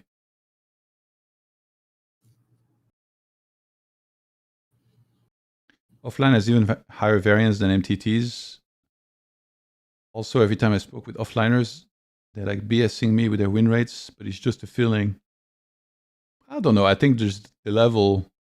Like, you play online, and like most people that play online, they've at least, looked at some ranges and done some sort of work at some points. Maybe watch a couple of videos of like, streamers and actually try to learn something. But then you play live, and I guarantee you that's 90% of people that play 1-3, they've never seen a range in their life. And even if you gave them one, they wouldn't even look at it. They would be like, oh, that's BS. I like to play like a freestyle. So it leads to a lot of interesting scenarios. Even regs, like my last trip, like I was in Vegas, and then there was people some young regs that was playing every single day. And then I saw one of them like min squeeze with aces and give like people the perfect odds to call and try and stack him. And then guess what happens? Somebody flopped a gutter, and then he bet quarter with his aces. Got the perfect price again, he called, and then he made it straight on the turn. And then on the river, the guy like doubles up the other guy, and he's like, how did you call with that? It's like, you gave him the best price. Like, I'm not saying anything out loud, but I'm thinking like, what do you mean? Like, you tried to lose here. And then he's gonna explain to his friends how he got unlucky, Yeah. No, it's crazy, man.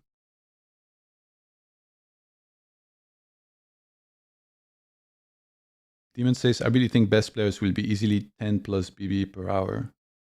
Yeah, that's the thing about live. It's like, if you're better than the stake you're playing, you should be winning like around 10 BB per hour, which, online, that doesn't exist. Over a big sample.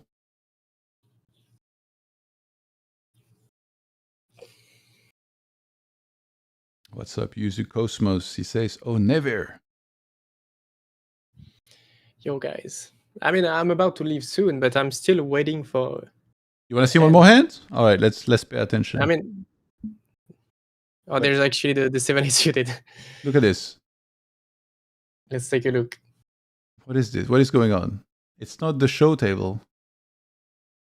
That last hand on the right was interesting. Okay, let me have a look. Yeah, okay, that we can review that after. Which one are you talking about? Because I have like 5-second delay. Okay. I will bring it up on the replay. Don't worry. So in this hand, MKL opens cutoff 2.5. Davy defends the big blind single raise spot. King 10 deuce rainbow, and he continues.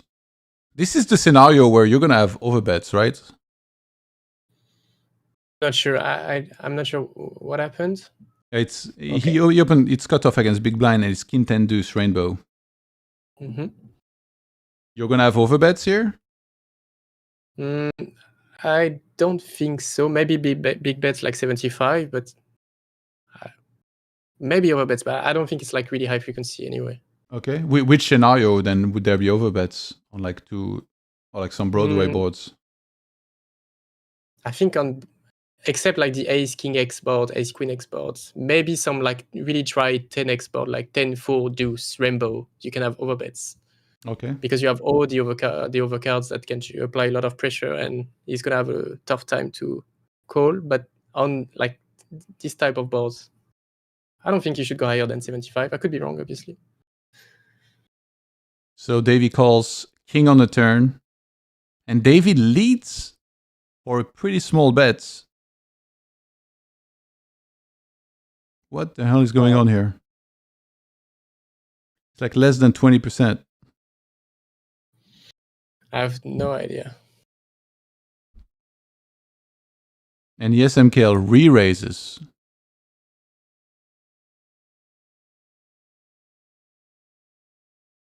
Yeah, it's just, I can't explain this hand, to be honest. Yeah. It's just a crazy hand. I guess maybe he thinks, Davy doesn't play the good hands this way. When you have a king, you just want to check and check raise or check call, let him bluff. So when he donks, maybe he thinks he's weak. But I mean, it's Davy Jones, he's a god. So you can't really expect Davy Jones to be like really weak in the line. Yeah, when he makes the small bets, like he probably thinks there is like flush draws, straight draws in there as well. And then obviously, MKL is like, he's the one that like can have kings, he can have tens. I guess Davy could have tens as well. Just cranks it up, turns on the hits. And Davy makes the call. So we head to a queen of spades river. Davy checks. And MKL doesn't slow down. He goes for 3,500 into 4,600. Davy ends up folding. And that's what you call image building right there. 8-7 of hearts for 8 high. Pretty sick hand. Yeah, no blockers, nothing. But I guess maybe you don't even want to have blockers, because Davy, I don't know what his range looks like, but it's probably like Jack 10, Queen Jack, stuff like that, Queen 10, Yeah. You want to have unblockers. Yeah, I guess Queen 10 would be a nice hero call, but maybe Jack 10, maybe you want Davy Jones to have Jack 10, so you bluff, and hopefully he folds Jack 10. I don't know how he would play with Jack 10. Maybe he has a nice hero call and just goes down like Jack 10, like a boss. But sometimes sometimes you're thinking about the blockers, but sometimes you just want unblockers, as you said, Yeah. But yeah, it's just crazy hand. I don't think that's GTO for both players, to be honest. Maybe I could be wrong, but I don't think you should donk the turn on the king. Okay. But again, I'm not Davy Jones. Yeah. Yeah, I mean, he must have had a reason, but I can't explain it. I'm gonna save this hand as like a screenshot so I can ask later what those guys think. Yeah, they're pretty familiar with those like out of pockets random lines that people are gonna take. But yeah, I believe you have to go, right? Yeah. Thanks for having me on the stream. It was really, really nice, really interesting. Yeah, almost 3 hours, man. Thanks for being on. If you ever want to drop by again, or like anytime, even if we have guests and you want to join the call, let me know. I'm happy to invite you. And thank you. If you have any shout outs, or like you want to tell people where to follow you, like what you got going on, then now is the time. Okay, nice. Thank you. Yeah, I mean, you can find my channel on YouTube, Nevia Poker.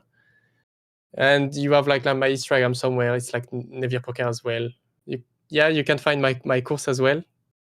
I mean, it's never poker again on the internet for NL2 to 100 if you want to crush the micros and the low stakes. You know, might be a good course for you guys. And if people want to get coaching, they can join your Discord that's listed on your YouTube and talk to you there. Yeah, exactly. You can find me anywhere and ask for coaching or anything. All right. Thank you so much. All right, bye guys. Have a good day later. Bye-bye.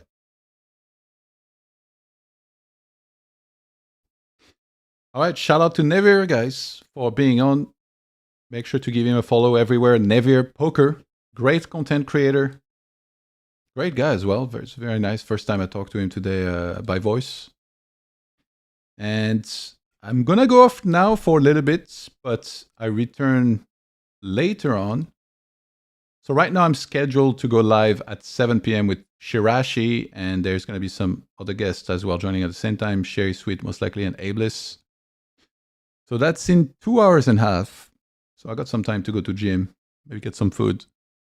And yeah, I'll be back in just a bit with another stream. So yeah, much love to you guys. Shout out to Never again. Make sure to give a follow to Poker Strategy and CoinPoker on all their socials. And I'll see you guys in just a bit.